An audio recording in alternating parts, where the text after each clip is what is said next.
reminded to enable video to confirm quorum. The meeting is being live streamed on the city's website and YouTube, and meeting progress will be updated regularly on X at Van City Clerk. In case of an emergency where we have to evacuate the chamber, please direct your attention to the glass doors. You just walk past them, past the pillar, and hang a left. And please walk down the stairs. If that exit is obstructed for any reason whatsoever, please note that there are 4 exits at the side of these chambers. And if you need mobility assistance, please stay in place and one of our super friendly team members will come and help you out of this place. There's also a defibrillator at the end of the chamber here. I do want to acknowledge that we're hosting today's public hearing on the traditional territories of the Musqueam, Squamish, and Tsleil-Waututh First Nations, and I do want to thank them for their generosity, hospitality, and loving care they show this great land that we get to live, work, and play on. I also want to acknowledge the immense contributions of our incredible team members throughout the city of Vancouver who work hard every single day to make this place a better place. So with that, can we please get a roll call? Yes, Mayor Sim is in the chair. Councillor Kirby Young has a leave of absence, civic business from 5 p.m. onwards. Councillor Dominato is not in the chamber. Councillor Bly has a leave of absence, civic business from 6 p.m. onwards. Councillor Fry. Present. Councillor Montague. Present. Councillor Klassen has a leave of absence, civic business from 5 p.m. onwards. Councillor Meisner. I'm present, thanks. Councillor Jo. Present. Councillor Orr. Councillor Maloney is not in the chamber. We do have quorum, Mayor. Great, thank you very much. Okay, so before we begin, a few announcements. The public may speak in person or by phone or may submit written comments to the mayor and council. Speakers may only speak once and will have up to 5 minutes to comment on the merits of the application. Please state whether you support or oppose the application and if you are a resident of Vancouver. Those representing 4 or more individuals or groups, including themselves, may speak for up to 8 minutes. Each person being represented must confirm their name and presence in person or by phone and may not speak separately. Please follow the live stream or at Van City Clerk on X to track meeting progress and know when your turn to speak is approaching. Please note the live stream has a slight delay. Written comments can be submitted through the Mayor and Council public hearing feedback form linked on X. If you pre-registered with presentation, say next to have the clerk advance your slides. A reminder, at public hearings, council acts as a quasi-judicial body and must focus solely on the merits of the rezoning or heritage application. Members may ask clarifying questions of team members or speakers, including the applicant, but should reserve debate until after the speakers list has closed. After hearing from speakers, council may 1, approve the application in principle, 2, approve the application in principle with amendments, 3, refuse the application, or 4, refer the application to team members for further consideration. Please note that a new public speaker podium has been installed on the left side of the public gallery to my right. At the moment, podium heights cannot be adjusted by the clerk. Team members and public speakers, please adjust the podiums as needed using the controls on your right-hand side. Okay, so the first item on the docket is CD-1 rezoning 2268 through 2294 West 3rd Avenue and 1902 through 1912 Vine Street. So before we begin this agenda item, if anyone believes that they have a conflict of interest, now is the time to declare it. Seeing no one's hands up, we're now going to go to the clerk who will read the application and the summary of correspondence received. This is an application by Marcon Developments Limited to rezone 2268-2294 West 3rd Avenue and 1902-1912 Vine Street from R3-3 Residential District to CD-1 Comprehensive Development District to permit the development of a 22-story mixed-use building containing 207 rental units with 20% of the residential floor area for below-market rental units and commercial space on the ground floor. A floor space ratio FSR of 7.1 and a height of 71.0 meters, 233 feet are proposed. The following correspondence has been received since referral to public hearing. 27 pieces of correspondence in support, 43 pieces of correspondence in opposition, and 0 pieces of correspondence regarding other aspects related to the application.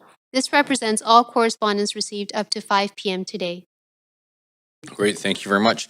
Now, this is the first call for speakers. Any speakers for this item who wish to speak to council, please call toll-free at 1-833-353-8610, followed by participant code 1061445#. Before the close of the speakers list, the phone number will be posted on X and displayed during the recess. There will be an opportunity for new speakers and missed speakers to be heard at the end of the registered speakers list. We do have team members from Planning, Urban Design, and Sustainability here to present the application. And so, welcome.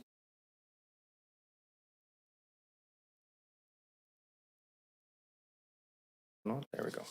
Good evening, Mayor and Council. My name is Oscar Eriksson, and I'm the rezoning planner for this application located at 2268 to 2294 West 3rd Avenue and 1902 to 1912 Vine Street.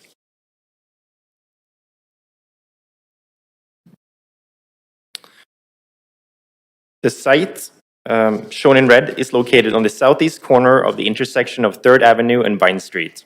The surrounding context consists primarily of apartment buildings with commercial or mixed-use buildings along West 4th Avenue.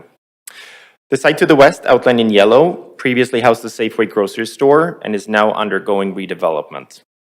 The subject site is currently developed with 2 rental buildings. There are tenants on site eligible for protection under the tenant relocation and protection policy. Consideration of this application is enabled by the Broadway Plan. The site is located in Kitsilano North, Area B, at the western boundary of the plan area. At this location, the plan allows for consideration of rezonings for 100% rental housing with 20% of the residential floor area as below-market rental units. Buildings up to 20 stories and 6.5 FSR can be considered at this location. Minor increases in height and density can be considered for delivery of ground-level, local-serving retail service uses. Additionally, building heights up to 26 stories can be considered, where additional building height helps achieve better urban design outcomes. The application submitted in August 2024 and revised in July 2025 proposes a mixed-use building of 22 stories at a density of 7.1 FSR. The proposal includes 207 rental units, where 20% of the residential floor area is delivered as below-market rental units. In addition to the 6.8 above-grade FSR specified for the sub-area in the Broadway Plan, the project includes an additional 0.3 FSR of proposed below-grade commercial use. As the added commercial floor area does not contribute to the perceived bulk or massing of the building, and given the site's proximity to the commercial area on 4th Avenue and the city's objective to encourage employment space, staff support the added below-grade density.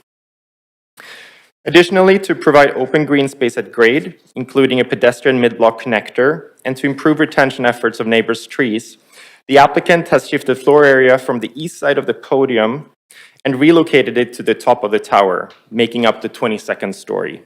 Staff support this adjustment as it improves urban design outcomes. A virtual Q&A period was held in January 2025, and in total, 276 pieces of correspondence were received. Support was expressed for the contribution to the housing stock, including the delivery of below-market rental units, the added density given its proximity to transit, major arterials, and destinations such as Kitsilano Beach and downtown Vancouver. The attractive building design with ground floor retail enhancing the livability. Concern was expressed for the building height and scale of development, shadowing, impact to views, and access to daylight, strain on infrastructure and amenities, and displacement of long-standing tenants and loss of existing affordable housing.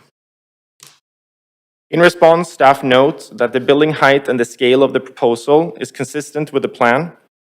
The incremental changes to the neighborhood character also aligns with expectations of the plan. Future development must adhere to the form of development guidelines outlined in the Broadway Plan, ensuring a contextual fit with the neighborhood's character. Further review of the form of development will occur at the development permit stage. Regarding shadowing, the project aligns with the solar access guidelines outlined in the plan. The proposal complies with tower separation guidelines and other guidelines intended to ensure access to daylight and livability. The project does not impact any protected public views. City-funded amenities will be expanded in accordance with the public benefit strategy of the Broadway Plan, and the city will continue to work with Coastal Health, VSB, and TransLink to facilitate the delivery of healthcare, education, and transit services. The tenant relocation and protection policy was adopted to minimize the impact of tenant displacement. Eligible tenants are protected under both the policy itself and the enhanced protections of the Broadway Plan, including the right of first refusal to return to the new building. With all 18 eligible tenants choosing to return, the development will result in a net increase of 187 new purpose-built rental homes to the city's housing stock. Expected DCLs and public art contribution is estimated to $2.3 million. Additionally, the project will deliver 164 market rental units and approximately 43 below market rental units. In conclusion, this proposal aligns with the Broadway Plan and advances the city's rental housing targets by delivering 207 rental units, of which 20% are below market rental units. Staff recommend approval, subject to conditions outlined in Appendix B of the report. Staff and the applicant team are available to answer questions. Thank you. Thank you very much. Would the applicant like to present the application?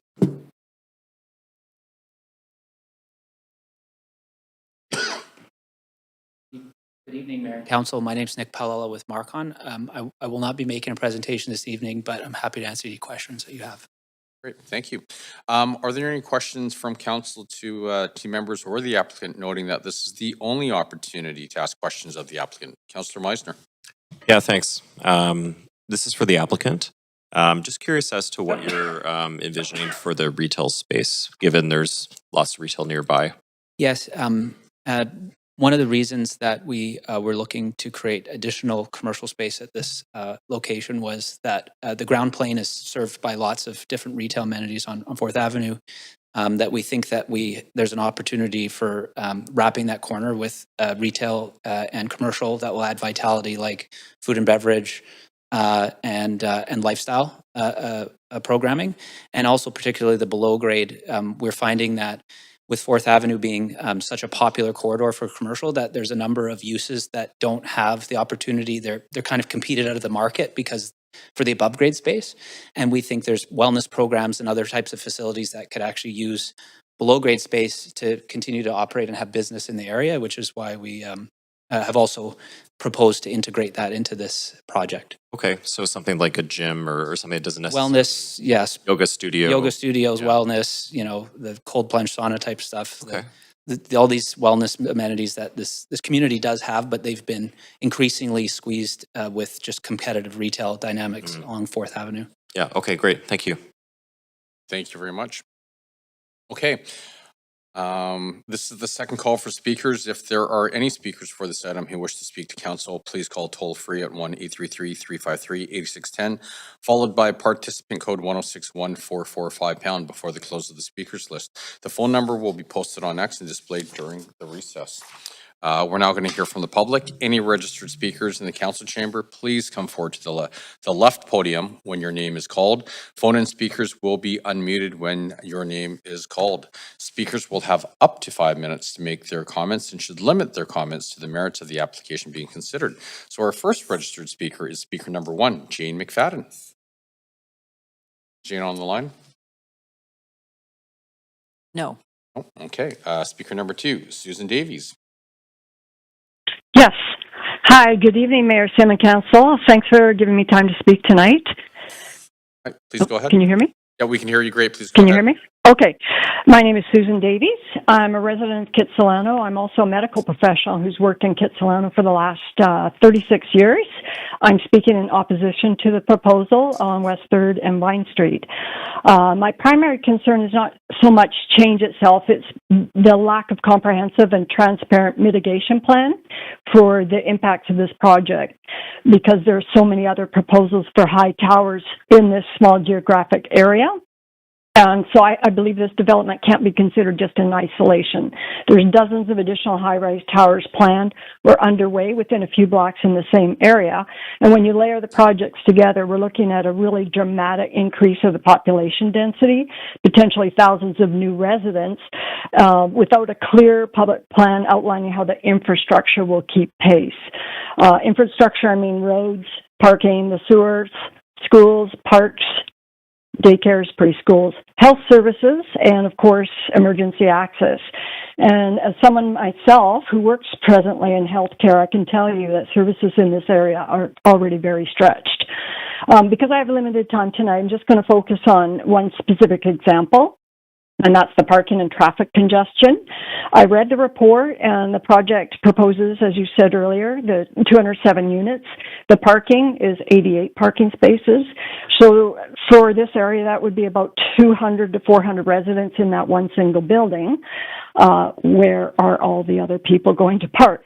The report does state parking plans will be finalized at the development permit stage, but to me that leaves a lot of uncertainty. And the reality is that many residents will likely still own vehicles. People have to commute to work. Families drive kids to school and activities. And regardless if people are taking transit, they will be getting their daily deliveries by truck or by car.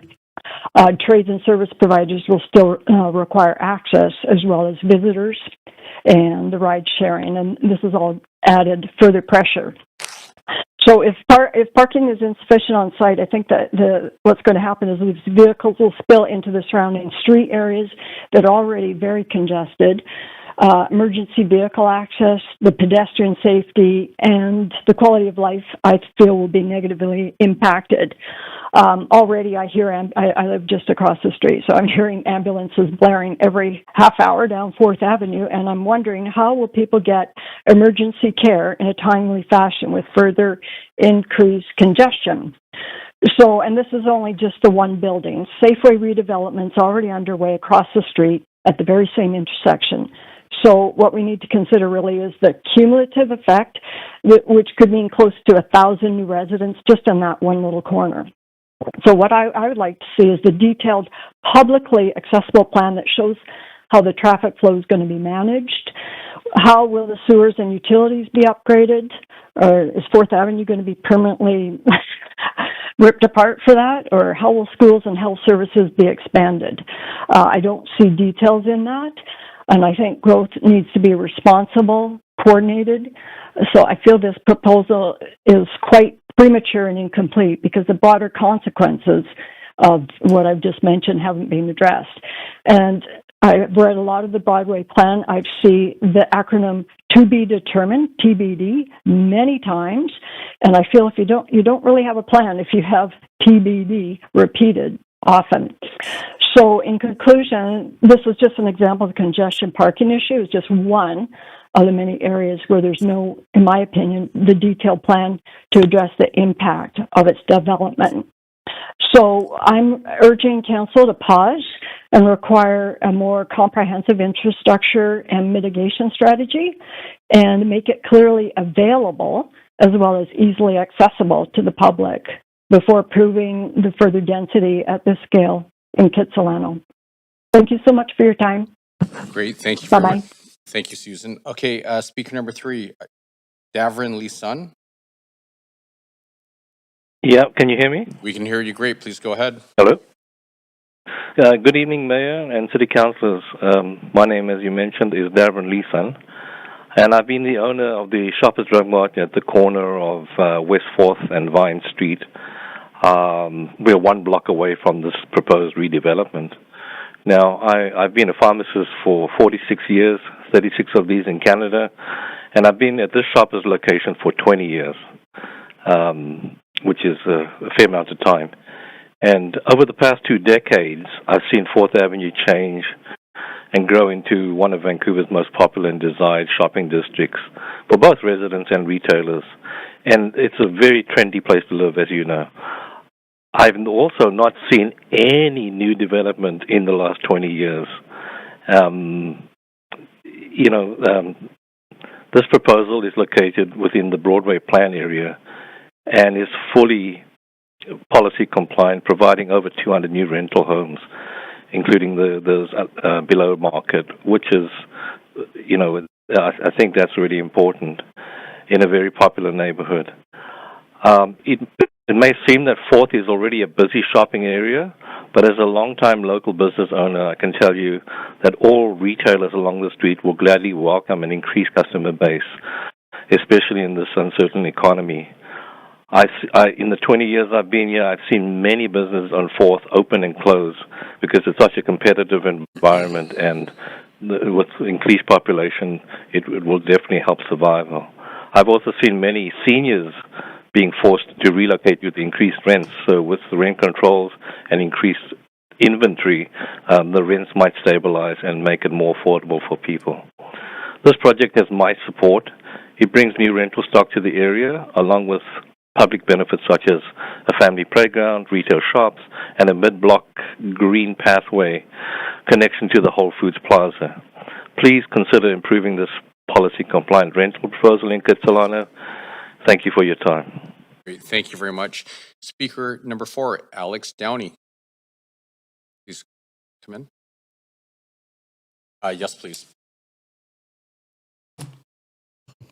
Hello, Mayor and Council. Thank you for your time tonight. My name is Alex Downey. I live at 1910 Vine Street in Kitsilano. We're directly impacted by this development. I'm here with my wife, Barbara Downey, to voice our opposition to this rezoning. We are also here to ask you to consider enhancements to the tenant and protection relocation plan to consider the impact on those of us that are displaced from townhomes. Most of our neighbors are opposed to this building, having a tower on this site. The referral report confirms this with, I believe, 69% of respondents against it. But you know that already. Who are we? We are long-term Vancouver residents. We raised our family in our Kitsilano townhome for the past 25 years. Our family lives in this townhome now. As recent retirees, we now live on a fixed income, so we have to consider that. And a little bit about our townhouse complex. It's a 20-unit townhome complex that was completely renovated in 1990, comprised of 15 two-bedroom and 5 three-bedroom units. We're in one of the 3-bedroom units. These are all large 1,200 to 1,400 square feet units with unfinished basements. They're row houses with front and rear porches, level entry to the street. Our townhouses are livable, functional, and affordable family-oriented units. What do we stand to lose if this goes through, if you vote it through? We'll lose the unfinished basement space we use for storage, laundry area, and recreation space. We'll lose privacy and quiet because we only have neighbors on 2 sides now, not above and below. We'll loss of possible home office space, loss of potential sublet income because it's allowed in our current lease. The ability to age in place by using a bedroom to house a live-in caregiver in the future. And of course, the loss of the community we have helped to build over the past quarter century. In looking at the different tenant protection policies for municipalities nearby, Vancouver and Burnaby comes to mind. Both, of course, allow a right of return to a unit in the new building. However, there's some important differences. One of them is that National Housing Standard is applied to reduce the number of bedrooms in the returning unit for certain people. The moving allowances are greater in Burnaby by $400, and in Vancouver we're paid a moving allowance once of $1,000 for a 3-bedroom unit, but not to return to the new building, ironically, so that's a hidden expense in addition to the increased damage deposit that was required to be paid to the new landlord. In Burnaby, developers must post a bond to ensure that the project is completed so the rent top-ups can continue for up to 36 months. Vancouver has not made this a requirement. The bottom line is that Burnaby does not apply the National Housing Standard. You get like for number of bedrooms. And just yesterday, Surrey announced a major project in Surrey Central by Ani, which is one of the major developers, to replace 321 units. And part of the stipulation is that they will replace them with like for like bedrooms for displaced tenants. So what do we stand to go from a 3-bedroom, 1,400 square foot townhouse possibly to a 388 square foot 1-bedroom apartment in the new tower? That just doesn't seem fair. So as townhome tenants, what we'd like to see happen is that tenants displaced from rental townhomes be allowed to return to a unit in the new building with the same number of bedrooms as before. That the moving allowance be increased to $1,400 to match what Burnaby pays, and also to cover inflation since Vancouver hasn't raised the moving allowance since 2015 when the policy came into effect. And also that a second moving allowance be paid so that tenants that do elect to return to the building have some assistance to move back into the new building. There are some precedents for this. The TRPP was changed to relax the national housing standard for single persons returning to new buildings. They can return to a one-bedroom instead of a studio as before. And in 2021, the city allowed tenants of townhomes in the Ashley Mar Co-op in South Vancouver to return to new units with the same number of bedrooms they had before, with 2 moving allowances paid. So why should the city agree to our request? Citizens of Vancouver, especially long-term tenured tenants, deserve to be treated fairly. The cost to demolish our townhome complex is lower than for a typical 3-story walk-up building with an underground parking lot. Some of these savings could go to helping tenants' compensation. Compensation should consider the type of dwelling renters are being displaced from. Applying a one-size-fits-all is neither fair nor equitable. To conclude, we don't think it's fair that our standard of living should be reduced markedly to improve developers' profitability. I would like to ask Council to instruct planning staff to include as policies similar to Burnaby and Surrey to require the developer to provide the same number of bedrooms in the replacement units. Thanks for your time. Thank you very much for coming in, Alex. Speaker number 5. Oh, sorry, Councillor Orr. I have a question for the speaker. Sorry, I have a question for you. Yep. I'm trying to find, did you send over a PowerPoint presentation? Yes, I did, but I Yeah. sent it 2 hours late, so. No, oh yeah, that's fine. I'm just making sure. So it was Alex Downey, right? Yes, I sent it to Mayor and Yeah. all the councilors. No, I'm just make sure you had some very good points. Just make sure I have that. Thank you. Thank you. Yes, that's me. Thank you. Speaker number 5, Nathaniel Stewart. Is Nathaniel on the line? Nope. Speaker number 6, Adam Bogok. And I hope I pronounced your name correctly. Oh, you did. You did. Thank you, Mayor. Thank you to the Mayor and to the Council for giving us this opportunity. My name is Adam Bogosh. I've lived in Kitsilano for 12 years. I am an owner and resident of the Capers building, which sits directly behind the proposed site, which I vehemently oppose. A few weeks ago, when the barge struck the Arthur Lang Bridge, traffic across Richmond and Vancouver collapsed into total gridlock. One disruption exposed how inadequate our road systems are. And I begin here because what I'm about to show you is a smaller version of the same problem, but permanent. This rezoning sits directly beside one of the busiest commercial service alleys in Kitsilano, the alley serving Whole Foods, and the Capers building complex, which is the entire block on the north side of 4th Avenue between Vine Street and U Street. The alley is not a quiet residential lane. It is a high-intensity loading corridor operating above capacity every day. Delivery trucks line up 3 to 5 deep. They park 2 abreast, they block one another, and they block residents and cyclists. Verbal and physical altercations have broken out. Even the city sent soil testers for the proposed property just a few weeks ago recently had to back out of the alley because it was impassable. I see this daily from my office above the Whole Foods dock. Next slide, please. Next slide, thank you. If you reference the developer's application, pages 17, 35, 36, 38, 41, 44, 45, and 47, yes, there's a lot of them, you will see a pleasant animated mid-block corridor connecting 3rd Avenue through the alley into what they label a public plaza leading to 4th Avenue. You can go to the next slide, please. And the next slide again. This plaza is not public. It is common property, owned, maintained, secured, and paid for by the commercial strata of the Capers building. In summer months, signage states that the Whole Foods is for customers only. The developer does not own it, they do not maintain it, or insure it. Yet, they are marketing it as a pedestrian through route to support their project.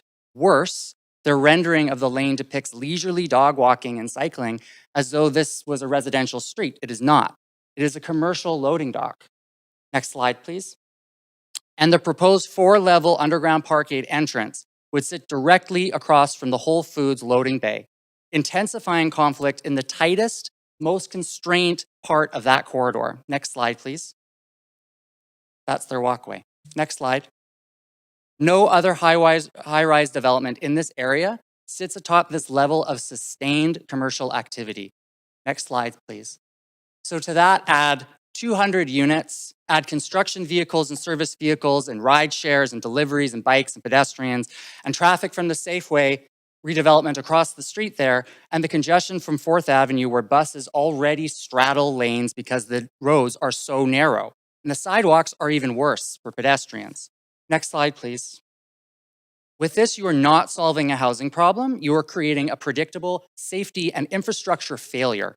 Drivers will suffer, cyclists and pedestrians will suffer, commercial tenants and existing residents will suffer, and yes, the future residents of this tower will suffer. Next slide, please. Next slide. If sewage and water capacity must be upgraded for densification, then above ground infrastructure must reflect the same logic.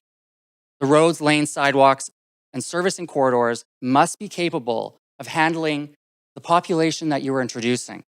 This alley cannot. Kitsilano can evolve, but evolution must respect context. This proposal, as it stands, totally ignores it. I urge you, do not approve a rezoning application that relies on misrepresented public space, idealized drawings, and infrastructure that already fails under existing demand. This is categorically the wrong project for this location. And I know I'm fighting an uphill battle here, but should this application pass, it needs to be done so with considerable and notable amendments, which should be brought forward for meaningful public debate. Thank you so much and for your time and consideration. Great. Thank you very much, Adam. Speaker number 7, Ed Evans.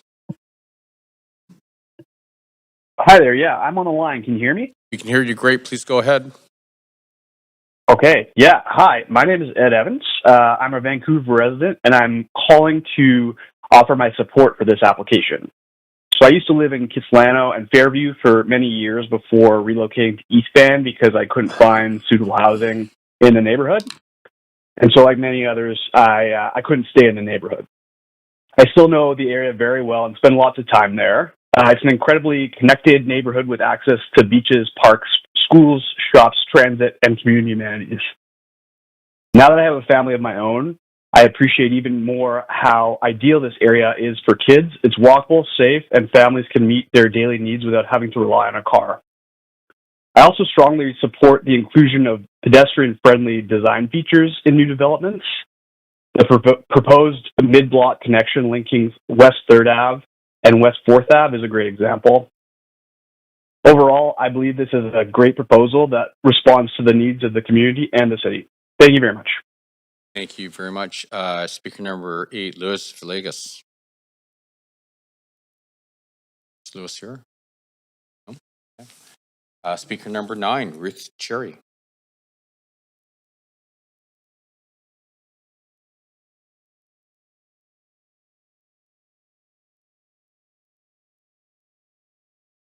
Is it on? Yeah, okay. Good evening. So my name is Ruth Cherry. I've lived in Vancouver since 1985, and I'm opposed to the CD1 rezoning 2268, 2294 West 3rd Avenue in 1902 to 1912 Vine Street. And what concerns me is that we were told that there is a housing shortage. There certainly is. There's a shortage of affordable housing. I don't think that the number of towers that are in this proposal, but also the buildings in the surrounding area are truly going to address that because the rent is not affordable. I don't know to whom it is, and maybe if you have 3 people sharing a small place, I don't know. But as it stands, it's not. And the floor space is quite cramped as well. People have talked about the narrow streets. I often go to Kitsilano. I lived there for several years, and it's very congested. So if you have this building and a number of other buildings in the same area, it will be more so. And I think there will be, as the gentleman, 1 or 2 speakers back said, there will be more road rage. People are not very patient. It concerns me that there's such a, it seems a rush to have a number of these buildings built, or at least approved to be built, without consideration of infrastructure, such as schools, parks, health facilities, and it has to be more livable. It feels like we're losing our status as a livable city because we're allowing development to come at a rate that isn't sustainable. So that's that part. And Kitsilano has quite a unique character. I remember coming to it in the 70s when I was quite small, and it's changed substantially since then. But it still has character that is hard to find in other parts of the city. With this building and a number of other buildings, the fabric of that neighborhood is being changed. And I don't think it's for the better. So developers and construction companies say that they're, in essence, doing us a favor by building these tall buildings that are overcrowded or overcrowding the area. I don't think they're truly concerned about us, the people who live here. They're concerned about making money. That's their mandate. As for the 20% that are under market value, we don't know how many people are going to be returning. Therefore, how many people in the public, outside of those who are being displaced, are truly going to have access to that 20%. So I hope you refuse this, and thank you for listening. Thank you, Ruth. Speaker number 10, Alejandra Aguirre. Sorry, I know I mispronounced your name. Good evening, Mayor and Council. Firstly, I'd like to acknowledge that Council's job is not an easy one. You have to weigh complex and often competing priorities. I'd also like to highlight the power that you hold. Power to have direct and significant effect on people's lives. And as we all know, with great power comes great responsibility. As a 10-year resident of the townhouse complex affected by this application, I, my family, and my neighbors will be greatly affected by your decision. For us, this is not just another rezoning application.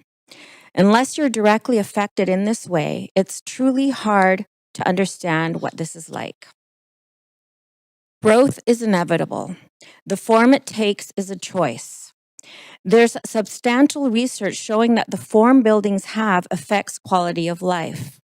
That ground-oriented housing, townhouses, low-rise buildings, homes with direct street access, foster stronger neighborhood interaction and a greater sense of belonging.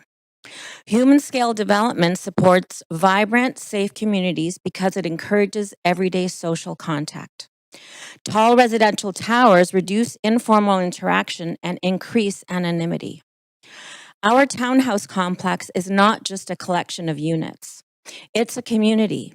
Neighbors know each other. Children play. People look out for each other. Replacing our community with a tall tower is a dramatic shift. It not only changes the skyline and shadowing, but also the rhythm and character of our neighborhood. We all know that the rental market has shifted towards more availability and softer rents. Current developments in Kits will eventually add over 10,000 rental units to our neighborhood. Some low-rises, 11 towers at the south end of Burrard Bridge, and 5 other towers you have approved so far. We already had a misstep in the 60s and 70s when the city rezoned to allow 10 to 12-story towers.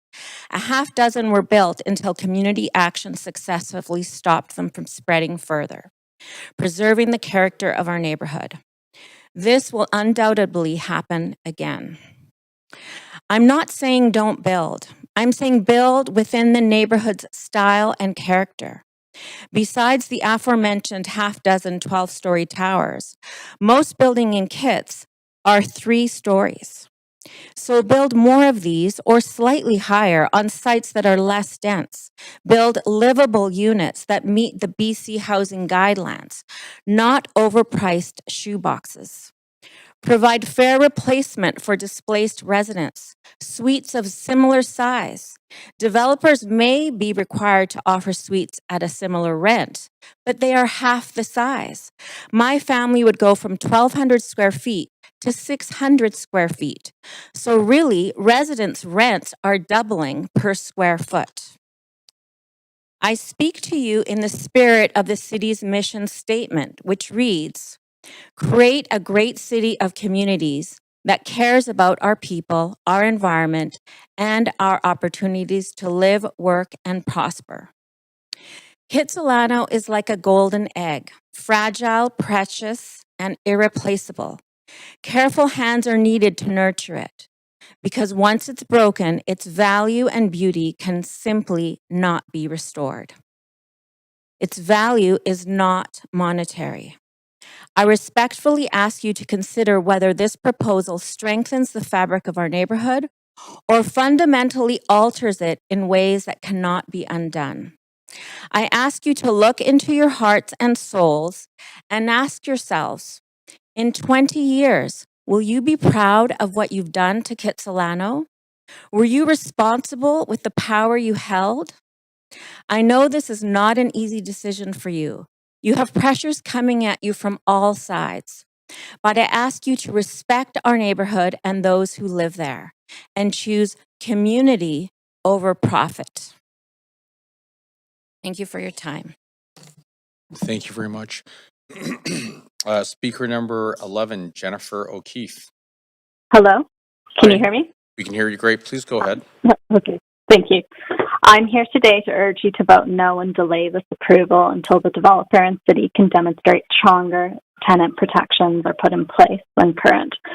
As heard previously at the last council meeting that approved rezoning for the Broadway plan, tenants from the VGH and Canby area spoke out and told city councillors their personal stories about not being rehoused and offered compensation. Instead, they were forced to move out of the city completely. Tenants want assurances that they will be rehoused and allowed to return into equivalent-sized family units for their family's needs and for the amount of people that are actually living in the units. I know firsthand how weak protections are. In my parents' building, which is this building, residents of the building are currently paying below market rates. Residents are terrified to come and speak. There's been a few of them at City Hall, but most of them are too scared to come and speak at City Hall because they're concerned that there will be repercussions if they do. Families asked the developer at one of the Zoom consultation meetings that was held if they would be rehoused in units of the same number of bedrooms, and they were told that they would be reassessed later on to determine unit size. And that there was a limit of how many units would be available below market rate. For many, this means pressure on families to split up or even for their children to move out early, with many not being able to afford further education without being able to live at home with their parents.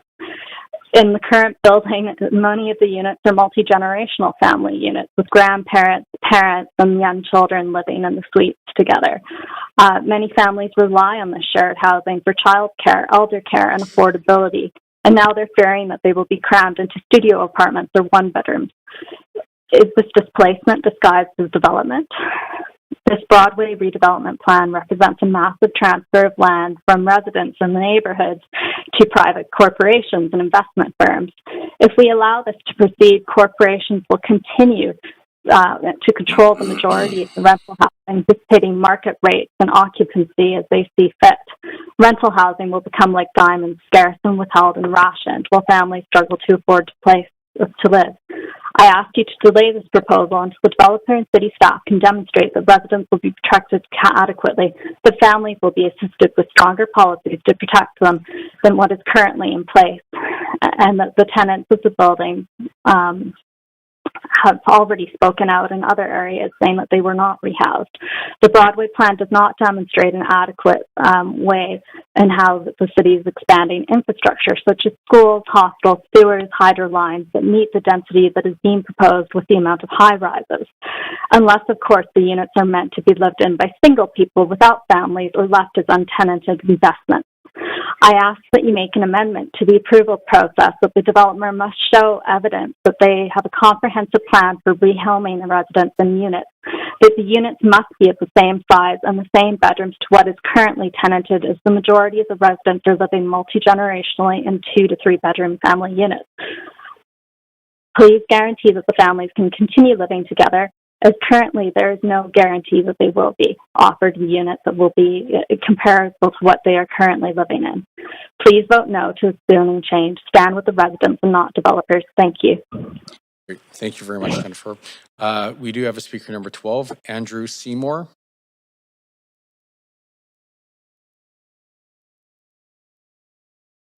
No? Okay. I guess we do not have speaker 12 here. Okay. If there are any additional speakers in the chamber, can you please come forward to the podium? Clerk, are there any additional speakers online? Yes, speaker number 1, Jane McFadden, is now online. Okay. Jane, please go ahead. Hi, everyone. Hi, everyone. I apologize earlier for not being able to hear me. I have listened to all of the speakers, though, and I love hearing how near and dear Kitsilano is to everyone's heart. I'm from the Kitsilano Business Association, and I'm speaking in support of this. We constantly hear that people want to find a place in Kitsilano, and they cannot find a suitable place, especially from our businesses that want their employees to be able to live and work in the neighborhood. That's one of our businesses' biggest challenge. We have 278 businesses, so there's thousands of people that work on West 4th, as you can imagine, that live outside of the neighborhood. I understand what the speakers are talking about in terms of congestion and traffic, but I do think that is just what's going to happen in Vancouver. We do need the prices of affordable housing to go down, and that's just a supply issue for our businesses. Of course, I think it was speaker number 2, the pharmacist that's an owner-operator of a business for many years. Of course, our businesses welcome those people. I understand there will be a courtyard that will go directly into the Whole Foods courtyard onto West 4th. So, of course, the 278 businesses that I represent welcome those residents that will be moving into this building to shop and dine and eat and use the services that we offer on West 4th Avenue. I think that's it for me, but I am in support of this project. It falls within the Broadway line, and I think we do need the density in our city. When I tell people what I do for a living, I constantly hear, oh, I wish I could live in Kitsilano. It's just too unaffordable, and I haven't been able to find housing there. So I think with increased density, there will be opportunity for people to move into this cherished neighborhood. Thank you so much. Thank you very much. And we have 3 more speakers online. Yes. I believe the next person online is Andrew Seymour. Hello? Hi, Andrew. Please go ahead. Hello? Can you hear me? Hello? Can you hear me? Oh, sorry. Yes, we can Hello? hear you. Yes, we can hear you. Please go ahead. And can we please restart the timer? Okay, yeah, sorry. I just was unable to get connected before, so thanks for hearing me. Good evening, Mayor and Council. My name is Andrew Seymour, longtime resident of Vancouver. I was born in White Rock, chose to live in Vancouver following my schooling at UBC, and I'm choosing to raise my 2 boys here. I'll keep my comments brief as possible this evening. We need more family-oriented, attainable rental housing in Vancouver. I know this personally. My family and I had a really difficult time finding a 3-bedroom rental in Kitsilano. It really shouldn't be that hard. We spent literally months looking for a home that could meet our needs. We got 2 young boys, and the reality is that there's simply not enough newer family-sized rental homes in the neighborhood. We managed to get in the building by our friends leaving a certain condo and got in there in Kitsilano, and without that connection and sort of our friends leaving and sort of finding an angle in, we wouldn't have been able to find accommodation in Kits. So that's why I'm really encouraged to see there's 3-bedroom units in this proposal, along with meaningful commitments to below market rental homes. Having 20% of the units below market rate, including those 3 beds, will make a difference for folks being able to live in Kits. It's a great spot, really great sense of community, vibrant local businesses, schools, parks, everything's, it's really walkable, and that's what this offers. So that's traditionally been there, and this project supports that. So Mayor and Council, I hope you vote all in support of this project this evening. Thank you. Great. Thank you very much, Councillor Montague. Okay, thank you. Clerk, here's the next speaker online. Yes, the next person online is Adrian Tom. Adrian, can you hear us? Yes, I can. Can you hear me? Yeah, we can hear you. Please go ahead. All right. Good evening, Mayor and Council. My name is Adrian Tom. I was born and raised on the west side of Vancouver, and I'm calling to offer my support for this application. I used to rent a condo not far from the site, and this was my go-to shopping area, so I know the neighborhood very well. I've seen our city evolve my entire life, and change is part of what keeps Vancouver vibrant and alive. Neighborhoods grow, demographics shift, community needs evolve, and thoughtful change is how we ensure the city continues to thrive for the next generation. I also understand that change can feel uncomfortable, but in this case, it's needed, and I think really positive. This application will deliver more than 200 secured rental homes, including below market rental, at a time when housing availability and affordability are critical challenges. These are long-term homes that will support a mix of residents, including families, which is ultimately the reason I moved further east. If this project was built and ready for occupancy a few years ago, I would have chosen this building over the older condo I rented. I truly hope you support this proposal. Thank you for your time. Great. Thank you very much, Adrian. Clerk, there's one more person online. Yes, next online is Jeff Janters. So, Jeff, are you online? I am online. Thank you very much, Mayor and Council. I want to say some words in opposition to this project.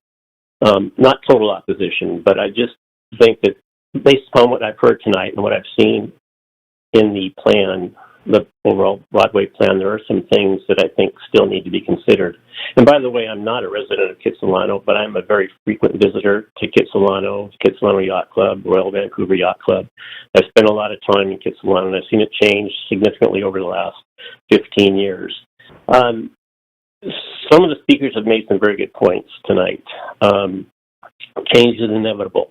The council and the mayor have significant responsibilities when it comes to leading. There's been comments about the livability of the area as it has changed over time. And I think that one of the most important things that was said tonight was by Speaker Susan Davies, when she pointed out that there are a lot of TBDs in the plan. I think that is almost a fatal flaw in the plan. For instance, I would think the plan would want to, when it says we're going to have more parks, be specific about this, because the livability of Kitsilano is going to change dramatically with an influx of people. For instance, we say there's 207 units in this building, but there's not, because the people that are in the building is being dispersed are going to take some of those 207, so it's less than 207 in total. If we're going to put green space in, I couldn't see any spot about green space in the plan. So a way to say that would be all of the condos and apartments on 3rd Avenue between Arbutus and Vine, all of those people are going to be relocated into this building. Those apartment complexes would be demolished and all that would be turned into this beautiful park. And when you consider the fact that there are other buildings going on, how are those buildings going to affect the neighborhood and the need for parks in the Kitsilano 4th Avenue, 3rd Avenue, 5th Avenue area? So there needs to be some more thought, it seems, on how all of these buildings are going to integrate together to make this a neighborhood that is livable in the future. And maybe there's a little bit of self-interest here because one of the places I like to go to is Jackson's on 4th, and it's really hard to get a reservation these days. And if there are more people coming in, how difficult will it be to shop in all of the stores along 4th Avenue with 2,000 new residents over the next several years? So I think my advice is just maybe pause, rethink about how all these buildings are going to get integrated together and how all of the things that are identified with TBDs need to be actually addressed before a shovel hits the ground. So I just hope that the council would consider that in their deliberations. Thanks for your time. Appreciate it. Thank you very much, Jeff. Is there anyone else online? No one else online. I saw Lewis here, so Lewis, I believe speaker 8. speaker 8.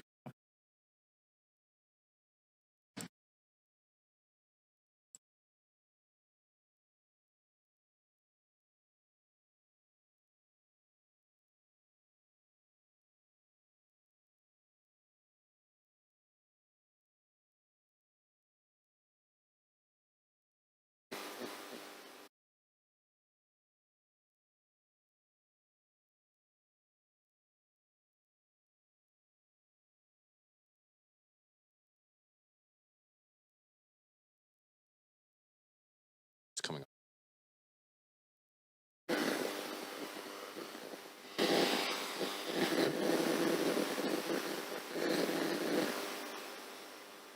Here we go.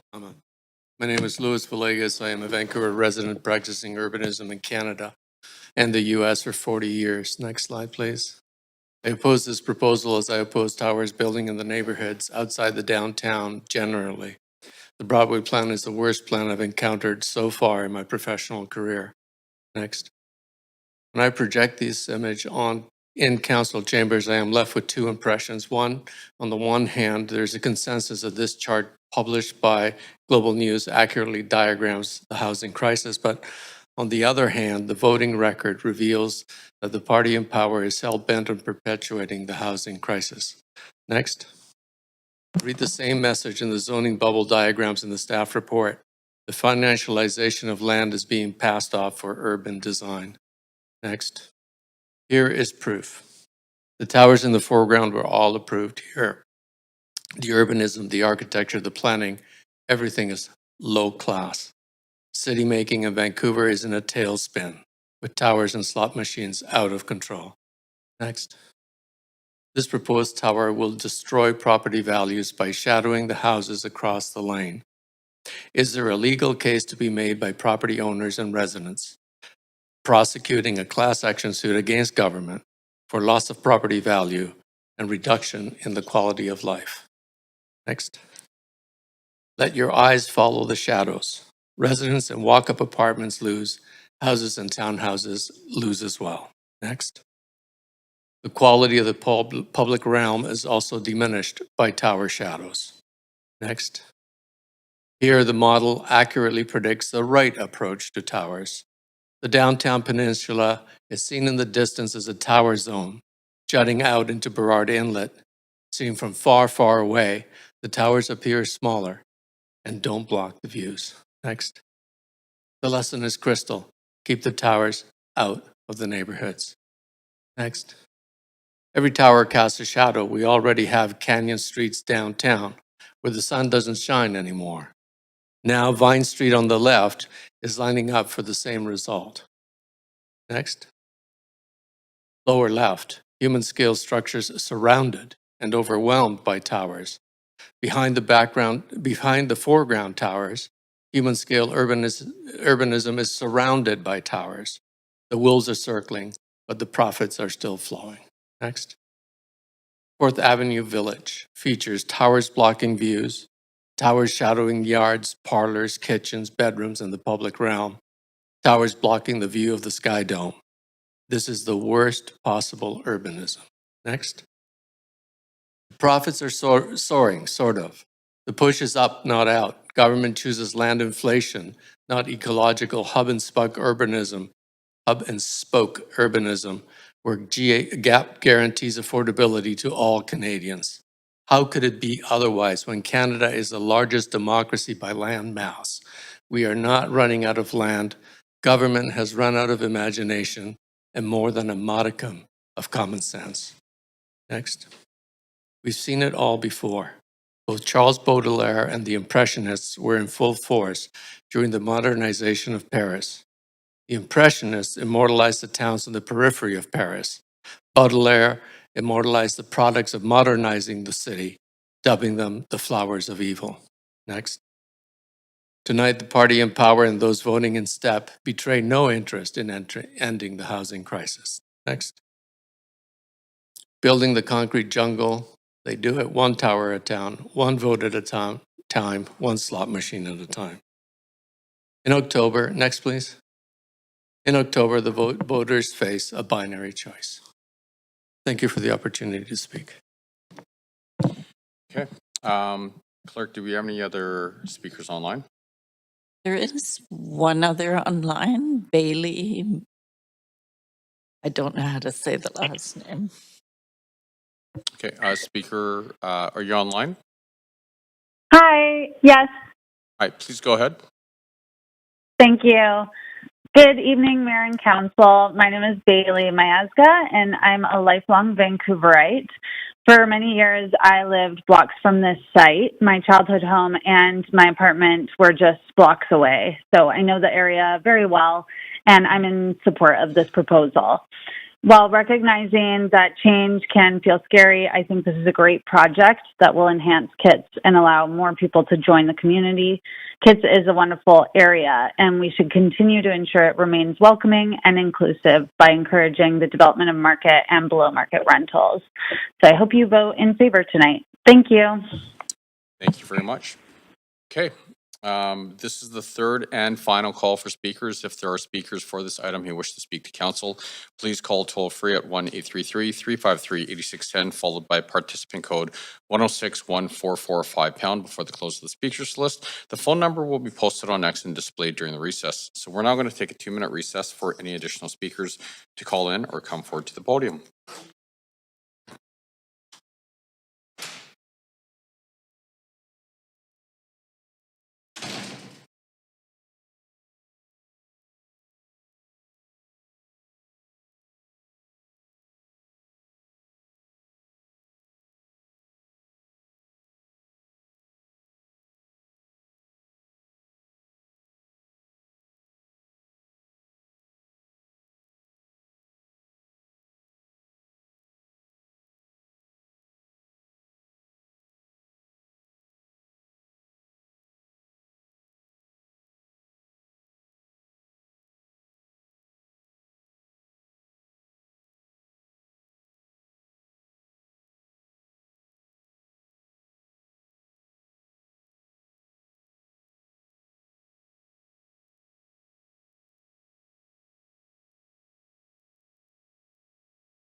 believe we may have one in the chamber. Hi, I'm Marissa. I didn't prepare. Can you hear me? Everybody hear me well? I didn't prepare for this, so excuse me. I'm opposed to this. I live and work in Kitsilano. And one thing that's really kind of, we're all coming together on one thing here, and that's that we love Kitsilano. We love the character, we love the heritage, we love the community, we love the walkability, we love the parks and the beach and all of this amazing stuff that is Kits. And I understand the people that are calling in for it who are saying, we want the chance to move back to the community. And I think there's a tasteful way to do that. Mid-rise buildings, but why does it have to be 20 stories? Because what these 20-story buildings are really going to do is all those reasons people want to stay and come back, they're not going to be there anymore. They're not going to be keeping people in the area. And it's unfortunate and it's sad. And I've lived here my whole life and it's been my favorite neighborhood. And it's just devastating to imagine what it's going to look like in the next few years. So I oppose this, and thank you for listening.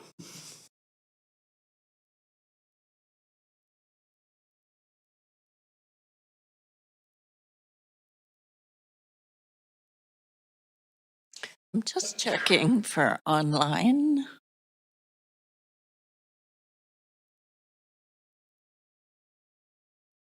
No further speakers, Mayor. Okay. Seeing no further speakers.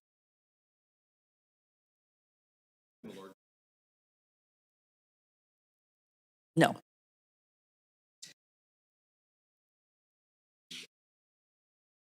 See the public comments.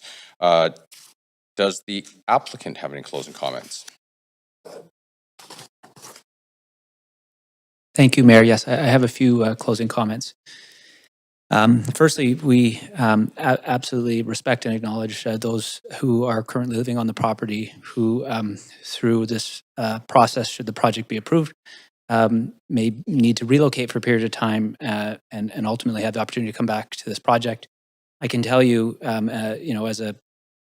as an owner of this property and having long-term intent as a family to own this property going forward, our goal is to make this change as seamless as possible and to stand by our commitments through the tenant relocation policy to deliver on that. And we've done so successfully in Vancouver in the past.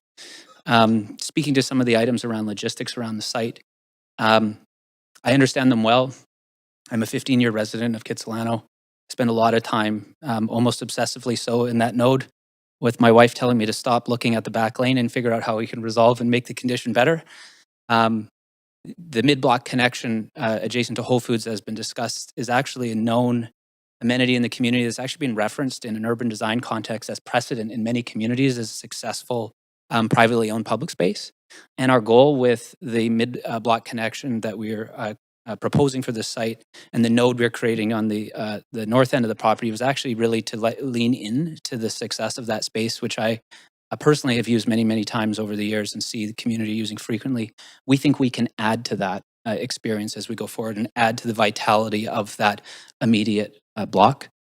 I should also point out that currently the project has no parking and no on-site loading, and there is a very tight wall and fence right immediately at that northern boundary of the lane. This proposal will solve, we believe, many of those challenges, having not only containing all of the on-site expected loading and logistics of this proposal on the property. We're obviously adding parking stalls, and we think there will be greater relief in the total width of that lane because of some of the space we will be creating and setting back from, which will add some greater relief than the current condition. And so we do think that this project and the opportunity around the public realm will be significantly enhanced, and we think that it will really add to the fabric of this neighborhood and the vitality that is in and around this Fourth and Vine node. And finally, I should say that we really do pride ourselves in the homes that we create for folks, and we have many in Vancouver, some as recent as high-rises in the Oak Ridge Town Center area that we've occupied, and we have hundreds of very, very happy residents that not only have expressed, their positive experience being singles, families, seniors, all occupying our buildings with a refreshed sense of urban living, being in a new rental building, including below market units. We get great feedback, and we continue to aim to integrate and make our homes better. And this is certainly something we have an interest in doing on this property. And we do think that the overall commitment of this project to provide 20% below market housing and over 70 homes for families is a meaningful step forward in this community in creating housing supply, which we really do believe is there. And we actually have, through this process, gotten a lot of feedback about how this community has been challenged to create these type of opportunities over the years. So we welcome the public commentary this evening, and we believe we can be great stewards of a development on this property into the future. Thank you very much. Great, thank you very much. Do our team members have any comments? No closing comments from staff. Thank you. Thank you very much. Does council have any final questions for our team members? Councillor Dominato. Yes, thanks, Mayor. Yes, I appreciate I don't need to ask about the mid-block connection because that was just addressed in the applicant's closing comments. But I did want to follow up on a couple of points that were raised by speakers to staff. There was a question raised around the TRPP and adjusting moving allowances comparable to other municipalities. Remind me, I believe the TRPP is under review at present. Is that correct? And when is the time frame for that to come back to council? Hi, thank you for the question. Amel Norden here with Housing Regulation.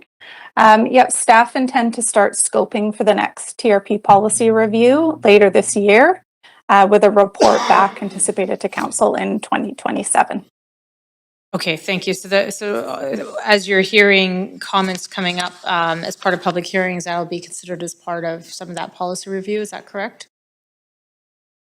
Yeah, we'll be doing a broad review of the policy to ensure that it's working effectively. Okay, thank you for that.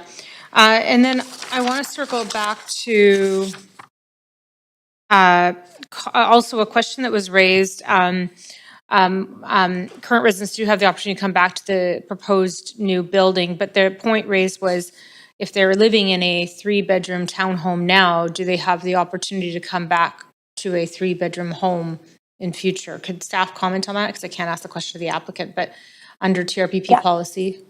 Oh, sorry. Yeah, thank you for the question. Sorry, online again. So per TRP policy, returning tenants, if they choose to exercise the right to return, should be offered a unit based on their household size and composition in accordance with national occupancy standards. So it may be that tenants currently in a 3-bedroom unit would be eligible for a 3-bedroom unit upon return, but it depends how many people are in their household at time of rezoning application. Okay, I appreciate that. Okay, I'll pause there. Thank you. Thank you. Thank you very much. Councillor Montague. Yeah, thanks. Just one more question from me. I'm pretty familiar with the area. I moved from 12th and Maple to 3rd and Arbutus for a while in behind the what's now a Lululemon shop, but it was a Midas Muffler at the time. So I'm pretty familiar with the area, pretty familiar with that laneway. I wanted to address some of the comments around the bottleneck and behind the Whole Foods. There's a few things when I was going through the Appendix B, and I noticed 2.3E, it talks about higher zone lane standards, and I'm wondering if staff could explain a little bit what that means.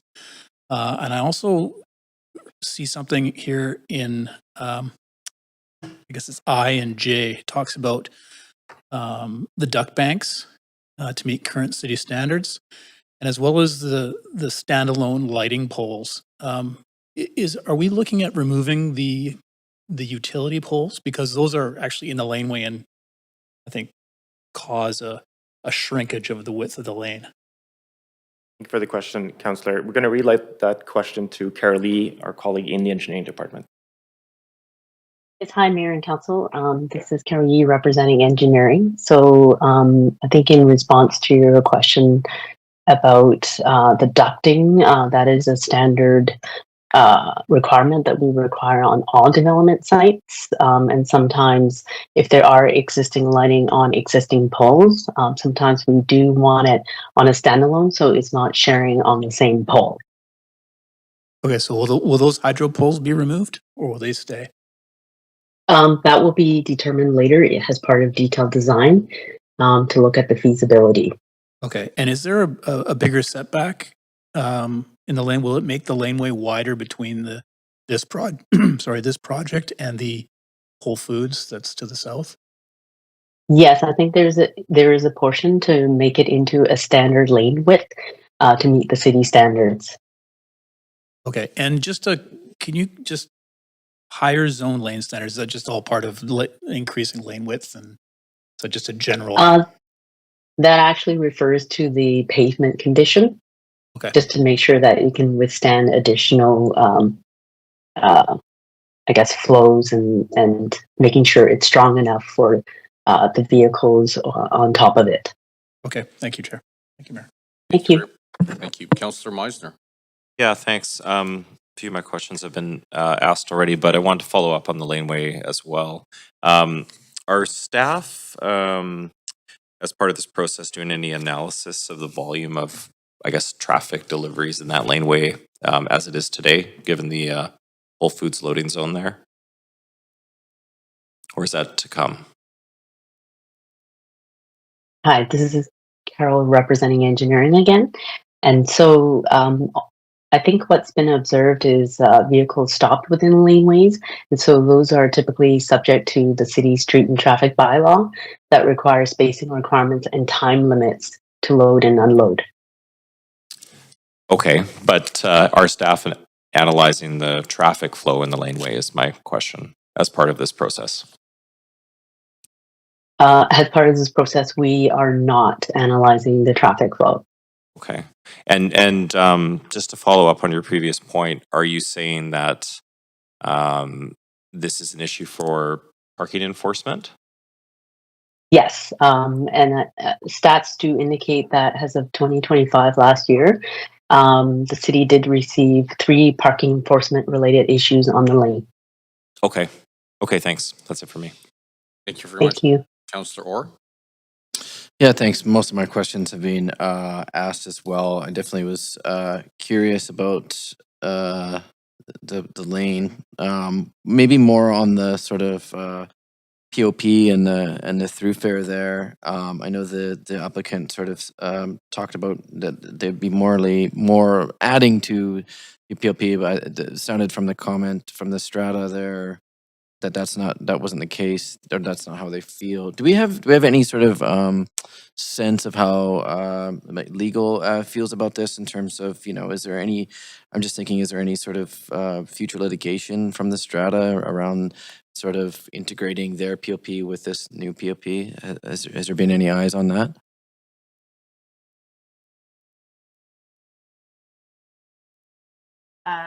Thank you for the question, Councillor Orr. This is Stacey McFarland with legal. It's not, sorry, could you just repeat the question? Just if there was any, if you guys have eyes on any sort of potential litigation from the strata on that throughfare there. On the continuation of the throughfare and the use of it? The connector, yeah. It's not an issue we've assessed internally. If it's an issue between the 2 property owners, that would be a private matter between the 2 owners. Oh, okay. Interesting. Okay, thanks. And then I appreciate Councillor Dominato's sort of question around the TRPP review. That was really helpful to remember. But then just in general, in terms of like, just to remind sort of the public around when public hearings and how policy is created. Generally, we don't create the policy at public hearings. That's we can take some stuff away from speakers and then maybe come back later, at a standing committee and kind of like try and tie up any TRPP loopholes. Is that correct? Yeah, that's correct. Okay, thanks. That's all my questions. Thank you, Councillor. Okay, so Clerk, did we receive any additional public comments since the close of public comments? No. Okay. So council will now make its decision on the application. Do we have a mover for? Thank you, Councillor Dominato. Seconder. Councillor Montague. Thank you very much. Council, is there any discussion? Seeing no one in the queue. Oh, Councillor Orr. Sorry, yeah, I'll jump on. Yeah, I appreciate a lot of the comments here today from folks, both in support and against. Appreciated the comment about our job is not easy. It definitely isn't. We take this very seriously. I can say that everybody in these chambers takes this very seriously, and we do have to weigh a lot of different things. For me, the TRPP and below market rentals is something that I really look for. And it's difficult because we're seeing that kind of, it's definitely with the below market rentals kind of stripped away elsewhere. So when I see it still included, I think it's really important to highlight that exists. It's not perfect. TRPP isn't perfect, but it's the best we have, and Broadway Plan is quite strong on this. So just in light of that, and in light of sort of that we have to take each project, with its merits and how it fits into the policy plan. This does fit in with the plan and the policy that's on books. So I will be supporting it on those factors. We do need below market rentals. I know it's not what everyone wants to hear. And I know that, you value the time that you've had in the townhouse, and I know it can't be hard or can't be easy. So I don't make this decision lightly, but I think I will support much needed rentals in this area. Thanks. Thank you very much, Councillor Dominato. Thanks, Mayor, and thank you to all of the representatives and residents who spoke both on the phone and in person this evening. I want to reflect on a couple of things because I thought one of our last speakers articulated it very well, even though I think she said she didn't come prepared, but just that there was some consensus that people love Kitsilano. I think even for those of us who don't love Kitsilano, we love Kitsilano. It's a bit of a gem in the city. And one of the things I heard, one of the other speakers who I appreciate didn't speak in support, was representing that they've been in the city for many, many years, and that Kitsilano has changed significantly even in 30 or 40 years since the 70s. And I think that is the challenge we find ourselves in, and was alluded to by my colleague, of trying to strike a balance of how do we, try to preserve some of the wonderful heritage and history and character of neighborhoods, but at the same time accommodate the demand for people wanting to live in these neighborhoods, newcomers, families. Families was highlighted by everyone on both sides of the fence on this. It was both in the loss of sort of the the townhomes, to the fact that people are looking to live in Kitsilano but couldn't find places, and the possibility of having 3-bedroom family dwellings in the proposal. And so it is a challenging decision, and I think that some things were clarified. Some of the speakers have raised some questions. I think some of those were clarified by the applicant. I do think there's value in the work that our staff are doing around the policy review around the TRPP, and so as these issues surface as part of public hearings, that they will be considered. And then lastly, I think what also stood out to me, like Councillor Orr, was in this current market, the inclusionary zoning of 20% below market in these projects is difficult. And I didn't get a chance to, I forgot to ask the applicant about their state of readiness and their financing, the ability to actually deliver this, because we do know sometimes these rezonings come forward and then they don't have the capacity to move them. But that is, I think, a real positive in considering the issues of affordability and the housing costs in this region. And then lastly, I heard very clearly, and we don't always hear this from applicants, is that the commitment and passion in being good stewards, and speaking to the success they've had with other projects and tenants, and they take pride, it was noted, taking pride in the work. And I think that also speaks volume for the project, but recognizing there are different perspectives on this, and some people will leave here potentially not feeling satisfied or unhappy with council, but on balance, from what I've heard and reviewed, I think that we should support this, and I'm prepared to support it, but I did want to reflect some of those comments at the end. Thank you, Mayor. Thank you very much, Councillor. Okay, seeing no one else in the queue, Council, I'm now going to call the vote. Clerk, if you can please take us to the voting screen.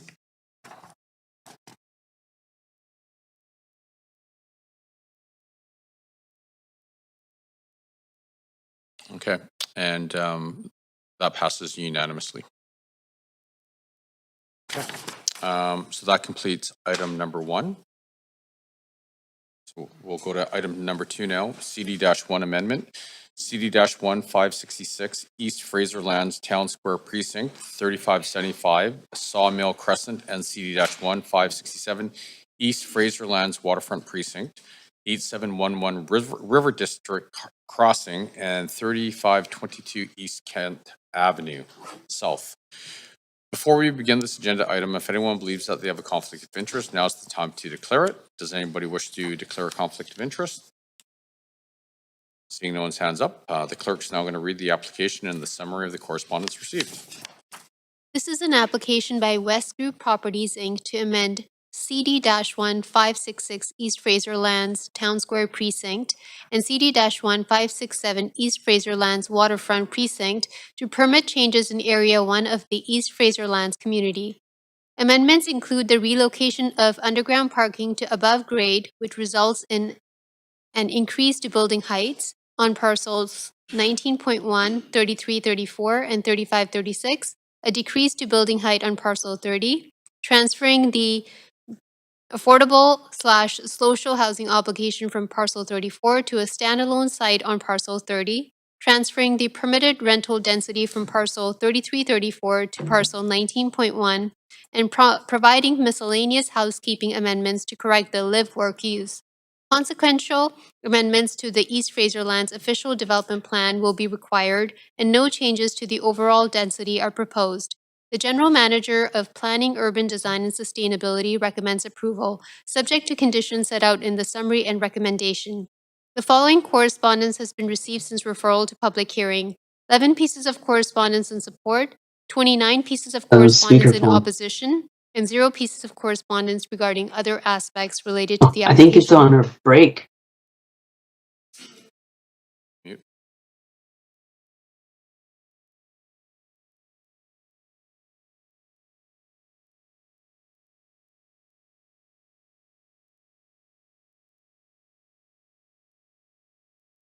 This represents all correspondence received up to 5 p.m. today. Thank you. Okay, so this is the first call for speakers. 353-8610.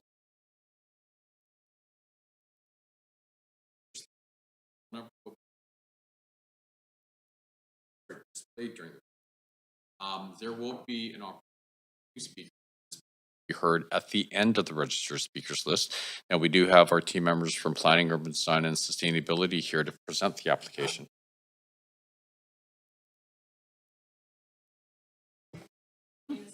And I'm the rezoning planner for this application. I would like to note that there is a yellow memo with this application that is requesting to amend the distribution of the floor area between 2 sub-areas in CD1 566.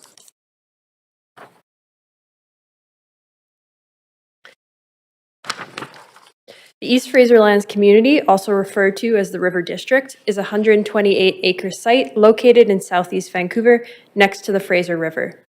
The focus of this rezoning application is related to the undeveloped parcels in Area 1, shown outlined in red, and which forms the mixed-use core of the EFL neighborhood. The area is governed by the EFL Official Development Plan that establishes policies, design guidelines, housing, and public benefit priorities for the area. EFL is divided into 5 areas that anticipate subsequent rezoning applications to enable development that aligns with the ODP. The site's proximity to the Fraser River and high water table creates significant technical and financial challenges for below-grade parking construction. These site conditions, coupled with the continued expectations for substantial parking in an area not yet well served by rapid transit, require site-specific responses to enable development in this area to continue. As noted, the proposal is for an amendment to respond to these conditions by relocating the underground parking to above grade, which results in an increase to building heights for specific towers. Transferring the social housing obligation from parcel 34 to 33 is also proposed, along with transferring the permitted rental density from 33 and 34 to parcel 19.1 and the miscellaneous housekeeping amendments to the live-work use. While not anticipated by the ODP, this approach keeps the overall amount of residential and parking levels the same, but avoids the need for very deep excavation to avoid the high water table. A subsequent amendment to the ODP will be required to permit above-grade parking and the additional tower heights. By permitting above-grade parking in this area, there is a trade-off to the building form. This includes changes to the massing of the parcels and reduction in the overall provision of open space with the removal of mid-block connections through the parcels.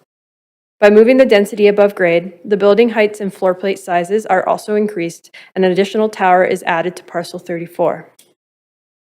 Area planning goals will be maintained by ensuring that parking is hidden from the street or public plazas by wrapping it with commercial and residential uses on primary streets and maintaining walkable active frontages. Regarding the proposed form, conditions have been included to improve the massing and improve building articulation to limit bulkiness. Public feedback was received throughout the application review process. Comments expressed support for the mix of housing and uses and recognized that this is a practical approach to achieve development feasibility without adding more density. Comments of concern were raised regarding the lack of amenities and services in the area, impacts on views and access to sunlight, and impacts on traffic and parking.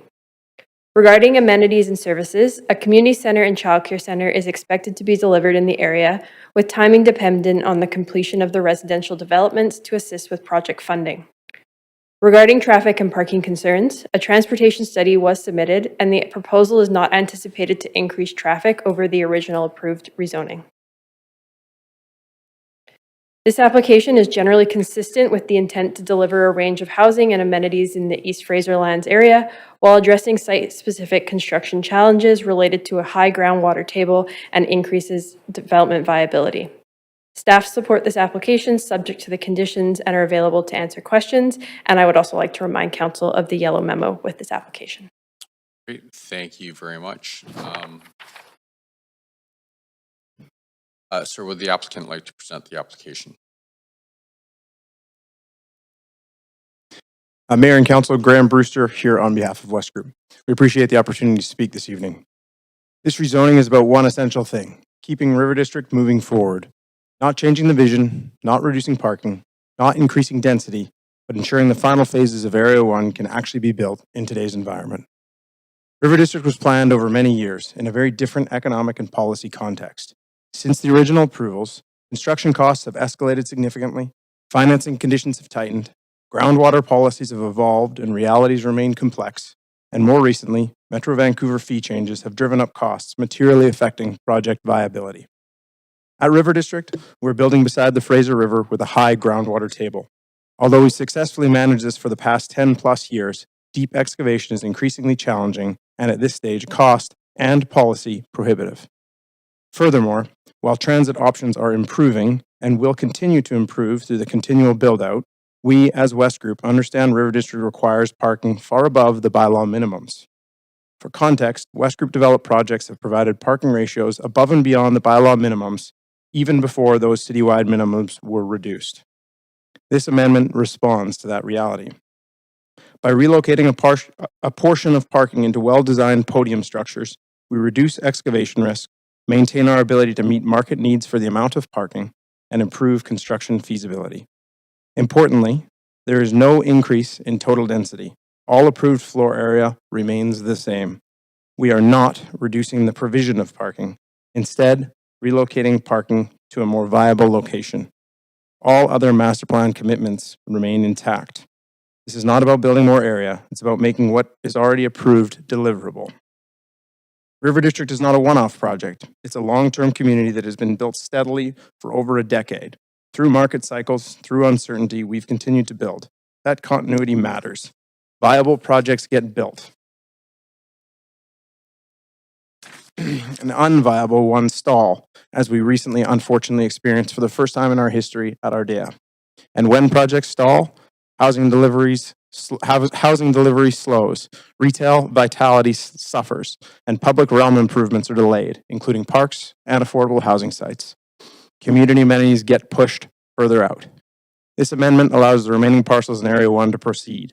It protects momentum, and momentum is critical in a master plan community of this scale. As to the progress towards community amenities, including the community center is important to all of us. We remain committed to its delivery. To that end, we made significant progress between 2022 and 2025 with a top quality design team, resolving complexities with practical collaborative solutions through the completed PDP process and through to the ongoing DP application, having spent more than $3 million in costs to date. However, the funding structure established at the time of the original rezoning has been materially impacted, particularly by Metro Vancouver development cost changes that were not contemplated at that time. The reality does not disappear with this rezoning. However, viable residential projects are a critical piece of the puzzle to staying on track towards resolving that funding structure together with the city. The community center depends on continued build-out. Continued build-out depends on viable projects. This amendment is therefore a necessary step, but not an ultimate solution, a critical step, though, towards keeping the overall framework intact while we work through the broader financial challenges and get the community center delivery back on track. These changes were not developed in isolation. They were developed collaboratively with staff. The revised form of development maintains total density. There's no new density being added in this rezoning. It does increase height, but only as required to achieve the market-required overbuild of parking in this new form. And we've worked with staff to mitigate impacts on public open space. It secures rental housing and preserves social housing obligations. It improves feasibility. And it integrates parking in a way that protects the public realm hierarchy, specifically continuing to provide active retail uses at grade on key frontages. We are genuinely encouraged by the progress made together toward a revised form that continues to play a positive role in the community. Council, in closing, these master plans have long lives. The plan was adopted 2 decades ago and has seen many modifications and iterations since then. There are countless policies and codes that have changed, and as those add up over time, the built form must respond accordingly. We've worked collaboratively with city staff on many amendments to the plan over the years to capitalize on opportunities such as CMHC financing for rental housing, securing a standalone site for the community center, and the list goes on. This process has been exactly the same, adapting the built form to suit the market and policy environment in which the project exists in, for the community to continue to grow and continue to thrive. River District has always been built incrementally, responsibly, and steadily. This amendment allows for that steady progress to continue. It enables viable projects, and viable projects enable housing delivery. Housing delivery enables amenity delivery. And that continuity is what keeps the long-term vision intact. We therefore respectfully ask for your support in this rezoning in line with staff's recommendations. Thank you. Thank you very much. Are there any questions from council to staff or the applicant, noting that this is the only opportunity for council to ask questions of the applicant? Councillor Meisner. Yeah, thanks. I had a question for the applicant. You mentioned work that's been done to mitigate the impact, or I guess lessen the impact of the loss of the public open space. Could you speak more to that? Absolutely. So there's a variety of things we did in the PDP community process to enlarge in some of the public open spaces, specifically in and around the waterfront plaza and the community center, and driving a lot of attention to those key areas. The mid-block connections that were envisioned in the original ODP haven't turned out to be exactly what they were originally envisioned, particularly with some of the engineering challenges. So a lot of what was envisioned as sort of open space courtyards have now become loading courts, lanes, and this type of thing. So our focus has really become on higher quality, larger sort of common outdoor spaces, particularly the ones around the community center, and driving a lot of high quality traffic to that, including the sort of retail frontages on the high streets. Okay, thanks for that. And then can you speak to what's changed in terms of the groundwater conditions or regulations in the area? Because I understand there's towers there currently, and I would presume they have underground parking. For sure. So I appreciate more detail on that. The groundwater policies have evolved significantly over the previous 10 years, and it's become increasingly challenging to excavate into the groundwater and deal with the groundwater through excavation. It's resulted in increasingly complicated methods of keeping that groundwater out, and increasingly challenging sort of just actual realities in meeting those engineering obligations to the point where it's become technically very challenging and effectively cost prohibitive. Okay. That wasn't the case when those previous projects were approved. Okay. Thanks for that. I think that's all my questions. Appreciate it. Thank you. Counselor. Okay, so this is the second call for speakers. If there are any speakers for this item who wish to speak to council, please call toll free at excuse me, 1-833-353-8610, followed by participant code 1061445 # before the close of the speakers list. The phone number will be posted on X and displayed during the recess. So we're now going to hear from the public. Any registered speakers in the council chamber, please come forward to the left podium when your name is called. Phone-in speakers will be unmuted when your name is called. Speakers will have up to 5 minutes to make their comments and should limit their comments to the merits of the application being considered. So our first registered speaker is speaker number 1, Philip Ostrahovsky. Hi there, can you hear me? Hi, we can hear you great. Please go ahead. Excellent, and thanks for pronouncing my name so well. I appreciate it. So good evening, Mayor and Council. And my name is Philip Ostrowski, and I'm a River District resident. I actually have been for nearly 15 years. I'm speaking tonight in support of the proposed amendments to the East Fraserlands Official Development Plan, focus on Area 1. As someone who has watched the neighborhood evolve over many years, I understand that the large master plan community doesn't get built at once. They progress in stages, and along the way, small adjustments are sometimes needed to reflect the changing conditions. To me, these amendments feel like exactly that, the practical tweaks that keep the overall master plan moving forward, allowing the above-grade parking and redistribution density between parcels helps ensure sites can actually be delivered rather than remaining stalled due to outdated assumptions around cost and feasibility. I appreciate that the overall vision, density, and long-term intent for River District has remained intact. This proposal doesn't change the scale of the development. It simply adjusts how and where it happens in order to make it more viable in today's environment. From a resident's perspective, what matters most to me is seeing the neighborhood continue to progress towards completion, and every step forward is exciting for residents in the area. For those reasons, I support these amendments and encourage council to approve them. Thank you so much for your time. Thank you very much. The next speaker is speaker number 2, Jennifer Reddy. Hello, Council and Mayor. Thank you for your time. My name is Jennifer Reddy, and I live at One Town Center in Vancouver. That is in the River District neighborhood. And I, along with many members of my neighborhood, am opposed to the request by West Group to raise building heights and add above ground parking structures for buildings in the East Fraserlands. And I'm here to say why. But first, I do want to share that we love the neighborhood that West Group has created. It's walkable, it's friendly, there's full of ground businesses and sunlight, and it's developing amenities that gather communities and come together for neighborhood walks and family time and sunny patios. There's a shared sense of community here among residents, but parts of West Group's current proposal will drastically change that neighborhood for the worse. So I'm going to share 2 thoughts on 2 major issues with the latest request. Number 1 would be the building heights. So I live at One Town Center. It is above the Save-On Foods, for lack of a better descriptor, and parcels 3334 and 3536 are right in front of us, to the south of us. West Group's proposal asks to raise these building heights a minimum of 140% over the original building heights when we bought, and let me elaborate. So 33 and 34 already went from 14 to 22 floors in 2022. Council approved this height increase. Now West Group's proposal requests an increase to 34 stories. So that's actually 142% over the original proposal. And that's 20 floors over that original 14. Parcel 3536 is also in front of us. It went from 9 to 16 stories in 2022. Council also approved that. Now West Group is requesting for 22 floors, 144% increase from the original 9. So the city has been very generous with West Group, and they approved the height increases in 2022, but these additional increases feel like a bait and switch for those of us who had faith in West Group and bought early into this environment. And the question becomes, so what? Who cares? We do need to make sure that this is a viable neighborhood. The shadow studies that the West Group company did perform show clearly that if these additional heights are granted, the neighborhood is essentially dark for the majority of the day. Those family walks, the sunny patios, the ground level businesses, a lot of those will go from light to darkness for the majority of the day.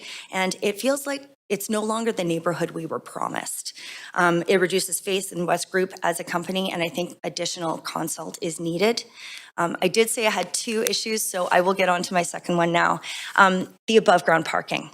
I think that this is tough. 19.1, that's the other parcel. That's to the east of us. Then 33, 34, 35, and 36, again, directly in front of us. This is original plan for underground parking structures. I understand that this is no longer feasible, but it'll drastically, again, change the ground level experience for us, for those walking by, and it'll further raise the heights of these buildings. So I think we can all agree that walking past a parking garage is not the same as walking past a business or a residence. It'll destroy the ground level experience for us. There was mention of key frontages. We do not know what that means. That's not in the plan. That would be great to know more about. But essentially, you know, I've mentioned over 140% increase in heights. That will be even more if these parking structures are included in that additional height increase. So even in the case of building 9.1 or parcel 9.1, that's to the east of us, there's already significant traffic issues in the lane shared with 3557 Sawmill Crescent. There doesn't seem to be any plan to ameliorate that or to make sure that that traffic does not get worse. And so, you know, that additional height is a real concern for us. And, you know, it's dead streets and tall buildings, and that's not the environment that we hoped for when we bought in the early 2021, 2022 timeframe.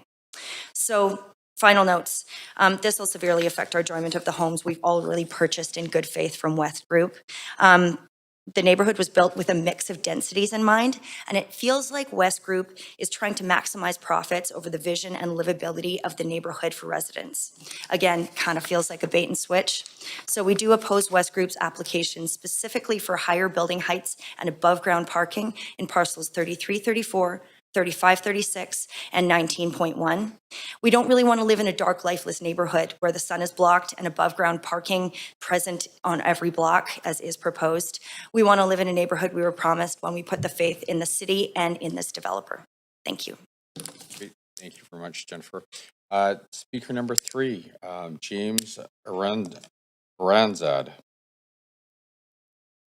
Hi there. Good evening, Mayor, Council.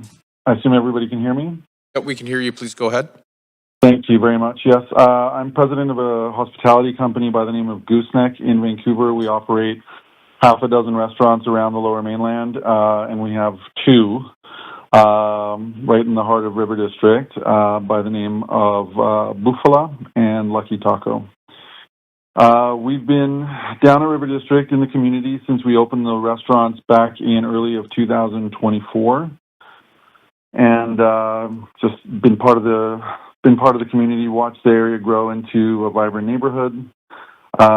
We would like to express our strong support for the proposed amendments to the Area 1 development plans. From a business perspective, the amendments are pretty crucial to ensure that the master plan community continues to be fulfilled and developed as intended in the way that we understood them to be when we first began these conversations with West Group and the community back in 2022-23.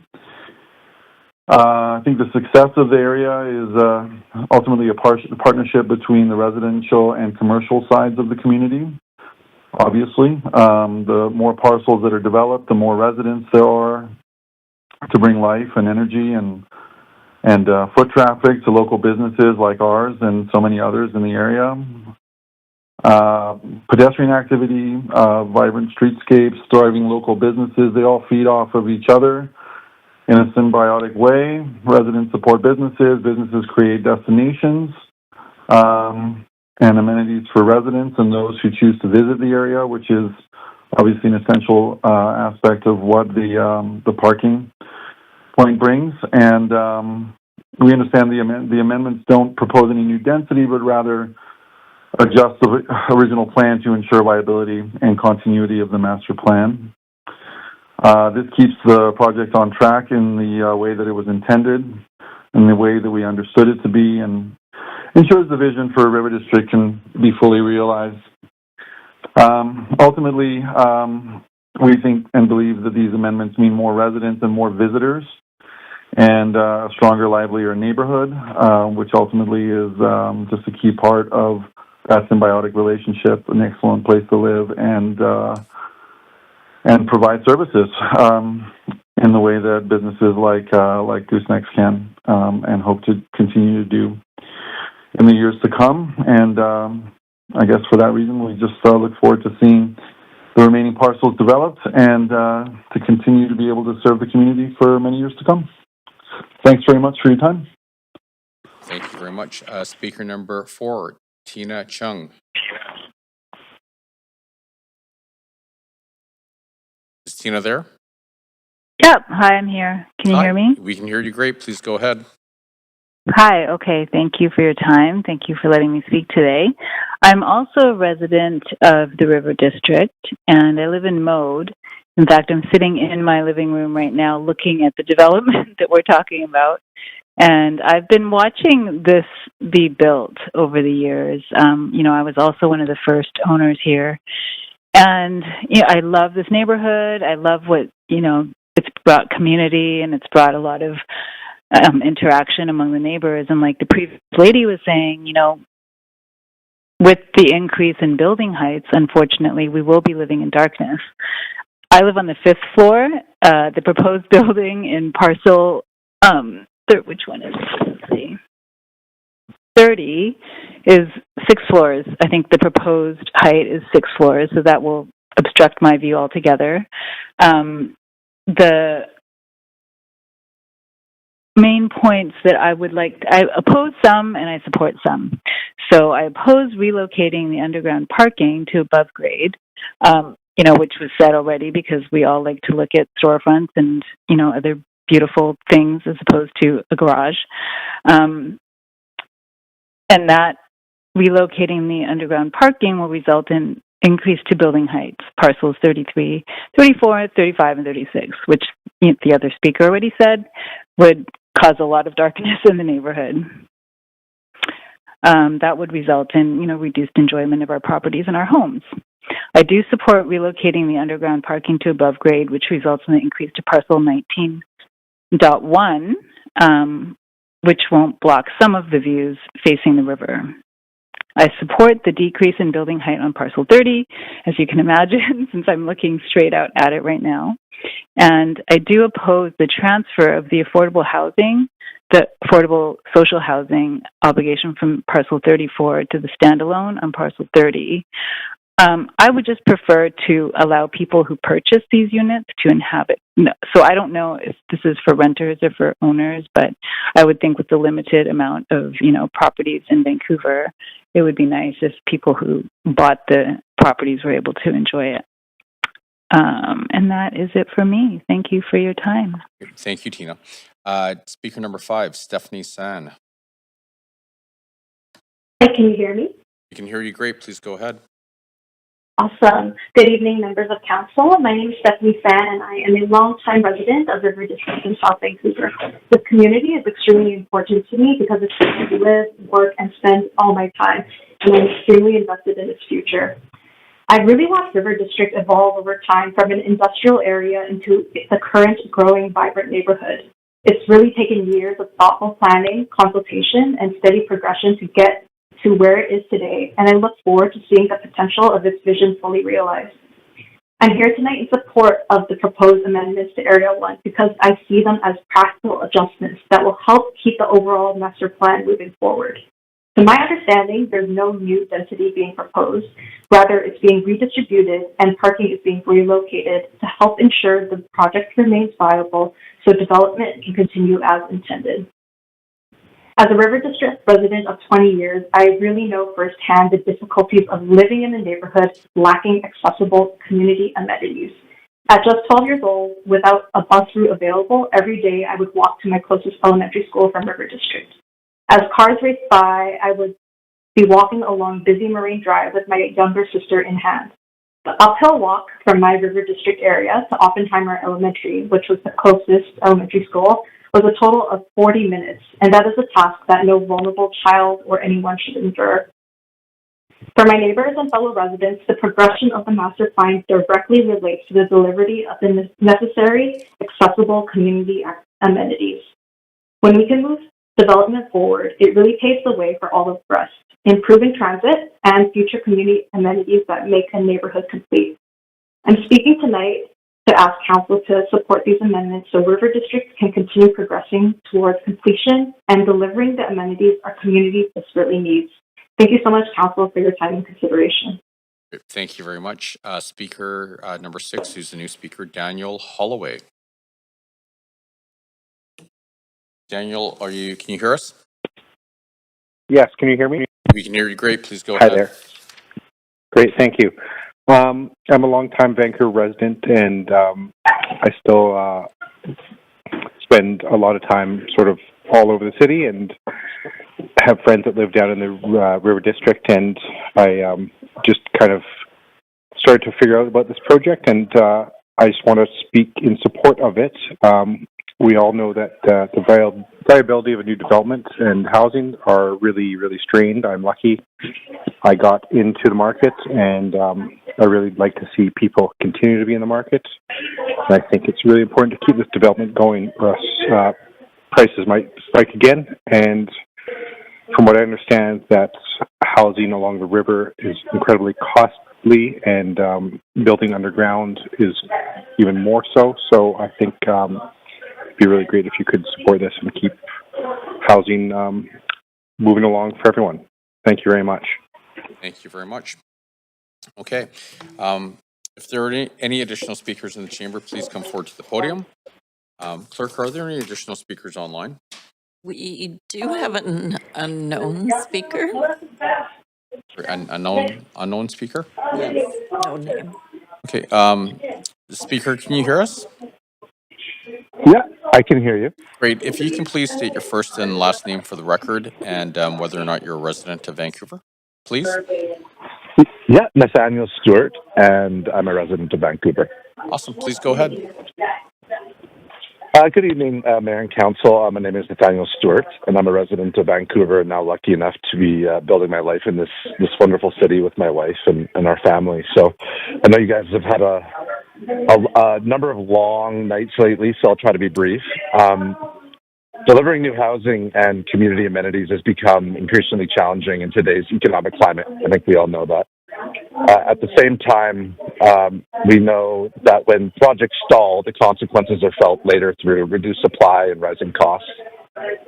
Building along the riverfront comes with unique and significant costs, and I appreciate the creative thinking behind relocating a portion of the underground parking into the podium in a way that is discreet and integrated into the design. Adjustments like this can definitely make a meaningful difference in ensuring a complex master plan community continues to progress. For those reasons, I support these amendments and highly encourage Council to advance them. I appreciate the time tonight, and thank you, everybody. Thank you very much. This is the third and final call for speakers. If there are any speakers for this item who wish to speak to Council, please call toll-free at 1-833-353-8610, followed by participant code 1061445#. Before the close of the speakers list, the phone number will be posted on X and displayed during the recess. So we're now going to take a 2-minute recess for any additional speakers to call in or come forward to the podium.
I'm not seeing any in the chamber, and no for the online.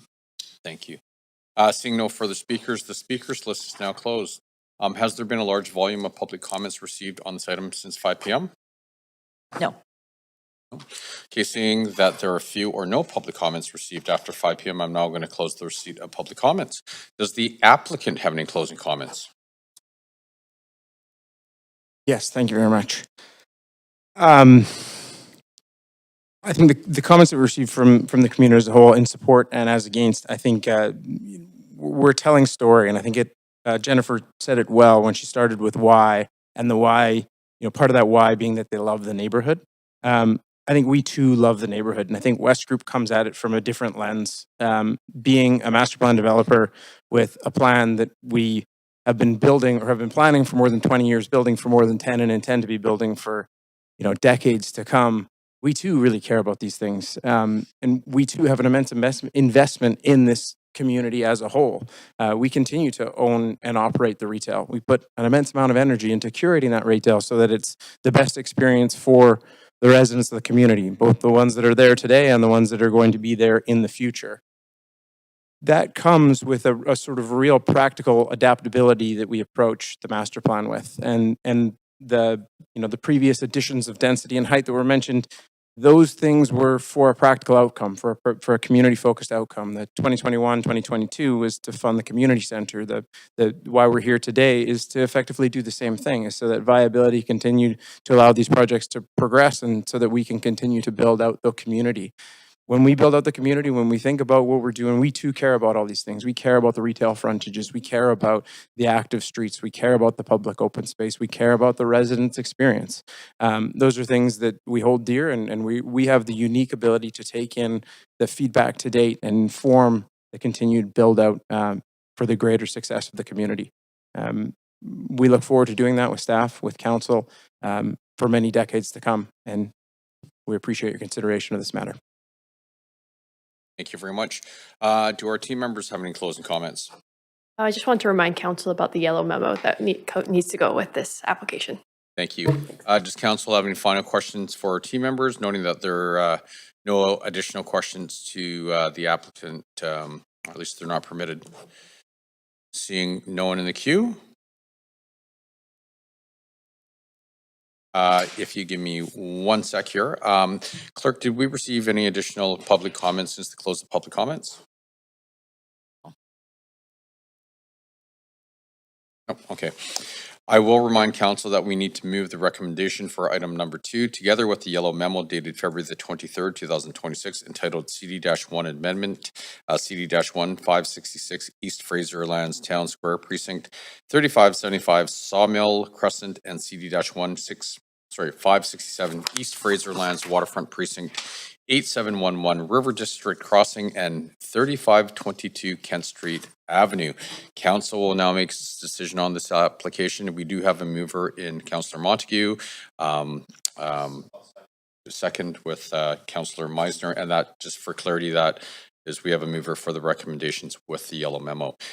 So council, is there any discussion? Seeing no one in the queue, I'm going to call the vote. Clerk, can you take us to the voting screen? Council, please register your vote on the voting panel.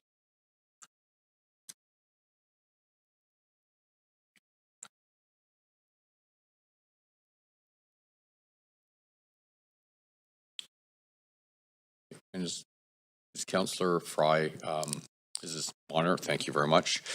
Okay, and that passes unanimously. Thank you very much. Okay, that completes item number 2. Thanks, everyone. Okay, item number 3, CD-1 rezoning 1030 through 1070 East Hastings Street and 1115 through 1129 East Hastings Street and 360 Glen Street and 1168 through 1182 East Hastings Street. So before we begin this agenda item, if anyone believes they have a conflict of interest, now's the time to declare it. Seeing no one declaring one, we're going to move on and now hear the clerk read the application and summary of correspondence received. This is an application by West Bank to rezone 3 non-contiguous sites at 1030-1070 East Hastings Street, referred to as East 1 site, from M-1 Industrial District to CD-1 Comprehensive Development District to permit the development of a 37-story rental residential building containing 382 units and commercial space on the ground floor. A floor space ratio FSR of 16.0 and a height of 112 meters, 368 feet are proposed. 1115-1129 East Hastings Street and 360 Glen Drive, referred to as East 2 site, from M-1 Industrial District to CD-1 Comprehensive Development District to permit the development of a 39-story rental residential building containing 385 units and commercial space on the ground floor. A floor space ratio FSR of 23.2 and a height of 116 meters, 381 feet are proposed.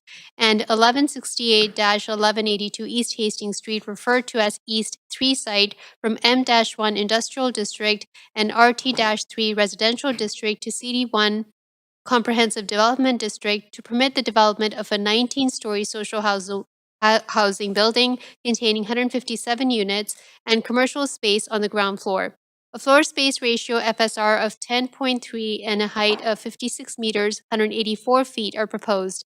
The General Manager of Planning, Urban Design and Sustainability recommends approval, subject to conditions set out in the summary and recommendation. The following correspondence has been received since referral to public hearing: 16 pieces of correspondence in support, 36 pieces of correspondence in opposition, and 5 pieces of correspondence regarding other aspects related to the application. This represents all correspondence received up to 5 p.m. today. Thank you very much. This is the first call for speakers. Any speakers for this item who wish to speak to council, please call toll free at 1-833-353-8610, followed by participant code 1061445#. Before the close of the speakers list, the phone number will be posted on X and displayed during the recess. There will be an opportunity for new speakers and missed speakers to be heard at the end of the registered speakers list. We do have team members from Planning, Urban Design, and Sustainability here now to present the presentation. Great. Thanks, Mayor. Good evening, Council. My name is Nick Danford, and I'm the rezoning planner for the file. So this application is for 3 separate, non-contiguous sites, each owned by a different owner, and is presented as a combined all-or-nothing rezoning package. Given the dependencies between the sites, staff have prepared the report and associated bylaws on the assumption that the rezonings will be considered at the same meeting. Staff are not obligating council to enact all rezoning bylaws, but do recommend that all 3 sites move forward together due to their interrelated nature. The proposals include 3 separate sites along East Hastings Street. The first, labeled E1 or East 1, is a vacant site zoned M1 Industrial and is located on the southwest corner of the intersection of East Hastings and Glen Drive, adjacent the railway to the west. The second site, labeled E2 or East 2, is also zoned industrial and is located on the northeast corner of the same intersection. The site is currently developed with 2 single-story industrial or commercial buildings. The third site, labeled E3 or East 3, is split-zoned industrial residential and is located on the south side of East Hastings, just to the west of the intersection of Hastings and Vernon Drive. The site is currently developed with a single-story vacant commercial structure. In the summer of 2025, a fire destroyed the 3-story vacant single-room occupancy or SRO building that previously occupied the site. There are no residential tenants on any of the 3 sites. A mix of uses and forms are within the surrounding area. Properties along East Hastings are generally zoned M1 and developed with 1 or 2-story commercial or industrial buildings. Properties to the north of the sites are namely industrial uses and developed with low-rise buildings, while properties to the south are zoned RT3 and generally developed with single detached houses, duplexes, and multiplexes. The sites are located in the Hastings East sub-area of the Downtown East Side Plan adopted in 2014. The policy anticipates redevelopment in this area to allow for residential and commercial uses up to a density of 6.0 FSR and height of 36.5 meters or 120 feet, equating to approximately 12 stories. Additionally, in July of 2022, Council directed staff to consider rezoning applications for the redevelopment of the subject sites, allowing for additional height and density in order to deliver new secured market rental housing with a minimum of 20% of the overall units as social housing, as well as any additional public benefits. At the time, the concept design included maximum densities between 10.7 and 16.7 FSR and heights between 19 and 27 stories. So here's a closer look at each site. First up, we have East 1 at 1030 to 1070 East Hastings Street. East 1 is proposed to be a 37-story rental residential building containing 382 units with commercial uses on the ground level. A total height of 368 feet and density of 16.0 FSR is proposed. The table on the screen compares the proposal with the height, density, and key urban design considerations contained in policy and as submitted in the policy inquiry concept design in 2022. Staff note that the use is consistent with the policy and previous iterations. However, the proposed height and density is greater than previously anticipated. Additionally, the proposed railway separation is less than what is required. Regarding the railway separation, conditions have been included in Appendix B of East 1 to ensure that the development will adhere to the minimum rail mitigation measures required for developments adjacent a railway line. Next, we have East 2 at 1115 to 1127 East Hastings and 360 Glen Drive. This site is Kitty Corner, East 1, and is proposed to be a 38-story rental residential building with 385 units and commercial units on the ground level. The total height of 381 feet and density of 23.2 FSR is proposed. Likewise, with the last slide, the table on the screen compares the proposal with the height, density, and key urban design considerations in policy and as submitted in the inquiry concept design. Staff note that the use is consistent with the policy and previous iterations. However, the proposed height and density is greater than previously anticipated. Additionally, the proposed tower setbacks to future residential and industrial buildings are proposed to be 25 and 17 feet respectively, compared to the 40 or 30 feet anticipated in policy. Regarding tower setbacks, conditions have been included in Appendix B of East 2 to ensure the appropriate tower separation is achieved through the development permit process. Lastly, we have East 3 at 1168 to 1182 East Hastings.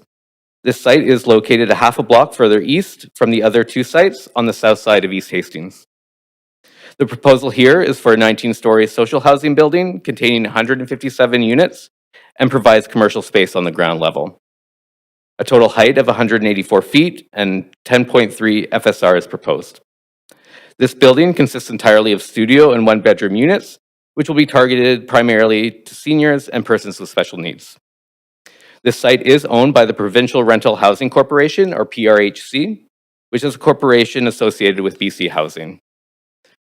Similar to the two previous slides, the table on the screen provides a comparison of the proposal with the inquiry and policy.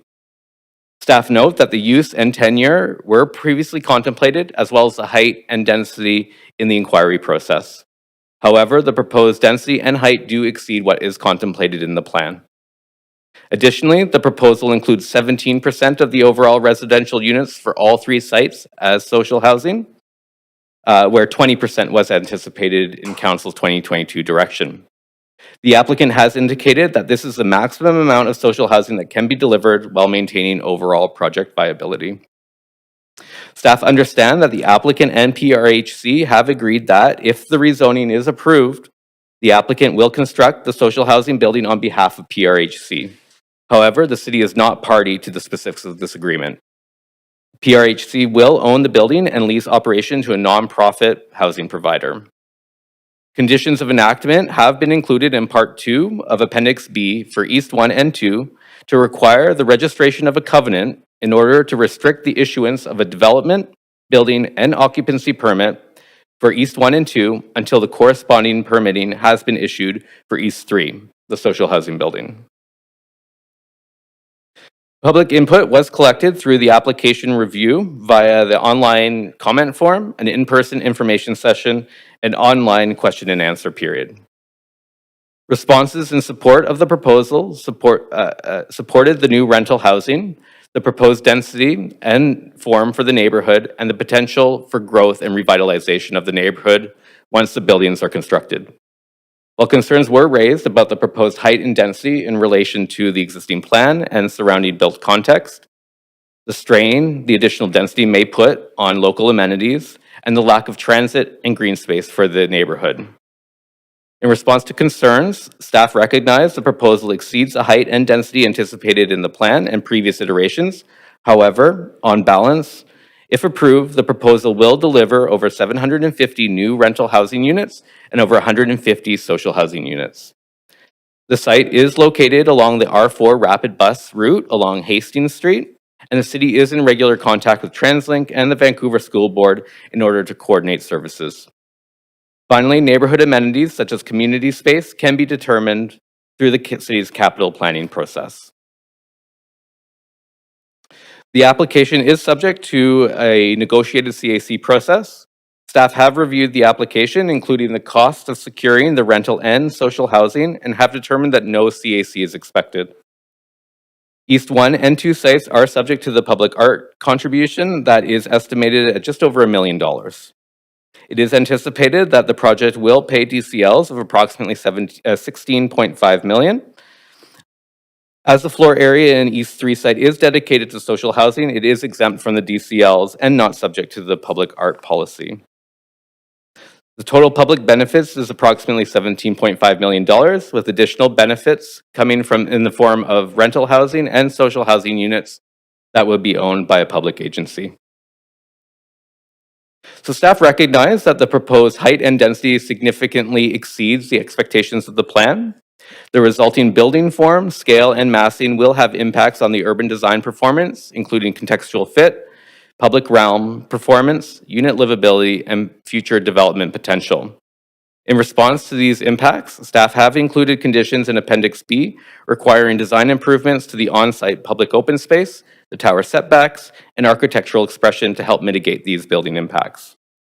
In conclusion, despite the urban design challenges, on balance, given the proposal would deliver over 750 new rental units and over 150 new social housing units to be owned by a public agency, staff do support the proposal subject to conditions outlined in Appendix B and are available for questions. Thank you.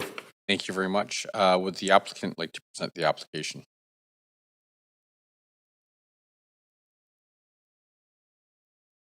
Thank you. We don't have a presentation tonight, but I just wanted to share a few words. My name is Mahmoud Biazi. I'm with West Bank, and I'm pleased to be here on behalf of the project team, East Village.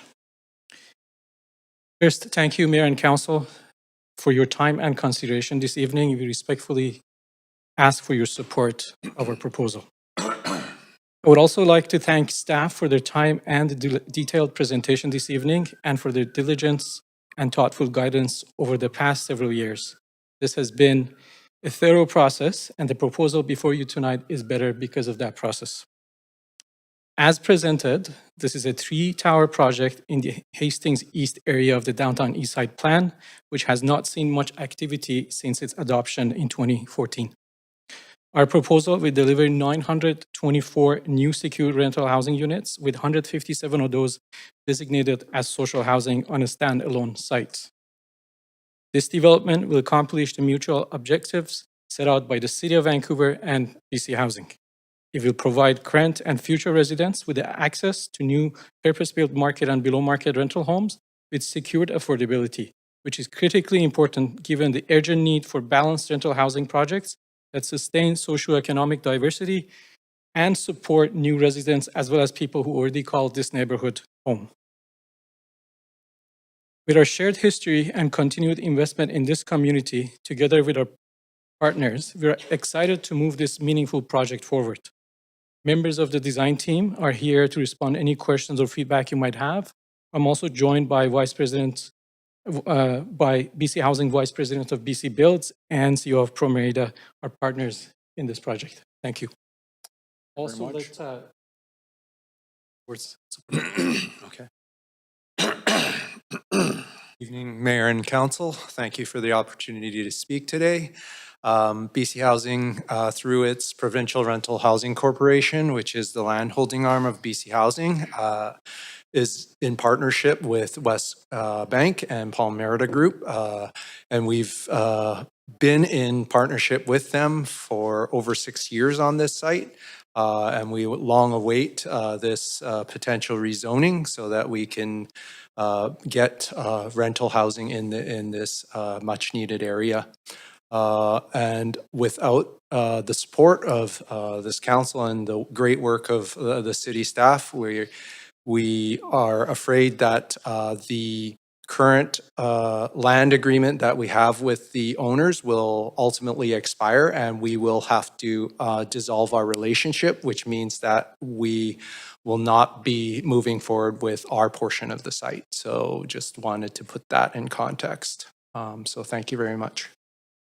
Thank you very much. Are there any questions from council to our team members or the applicant, noting that this is the only opportunity for council to ask questions of the applicant? And yes, Councillor Dominato, I'm sorry. Thank you, Mayor. Yeah, I'll just launch into my questions. I'm where am I going to start? Maybe to the applicants first. Given this between the three towers, a substantive number of homes and units, and as noted, BC Housing being a partner, what is the state of readiness to be able to? We've been seeing applicants come here and then nothing gets developed for years. Or is there a readiness and I'm following the provincial budget and conversations there to actually finance this and deliver?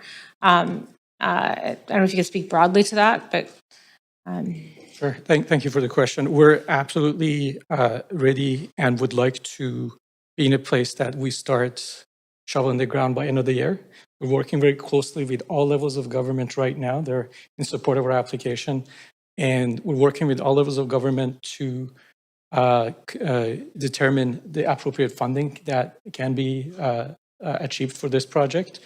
There is a series of different programs that are available, BC Builds as well as Build Canada Homes.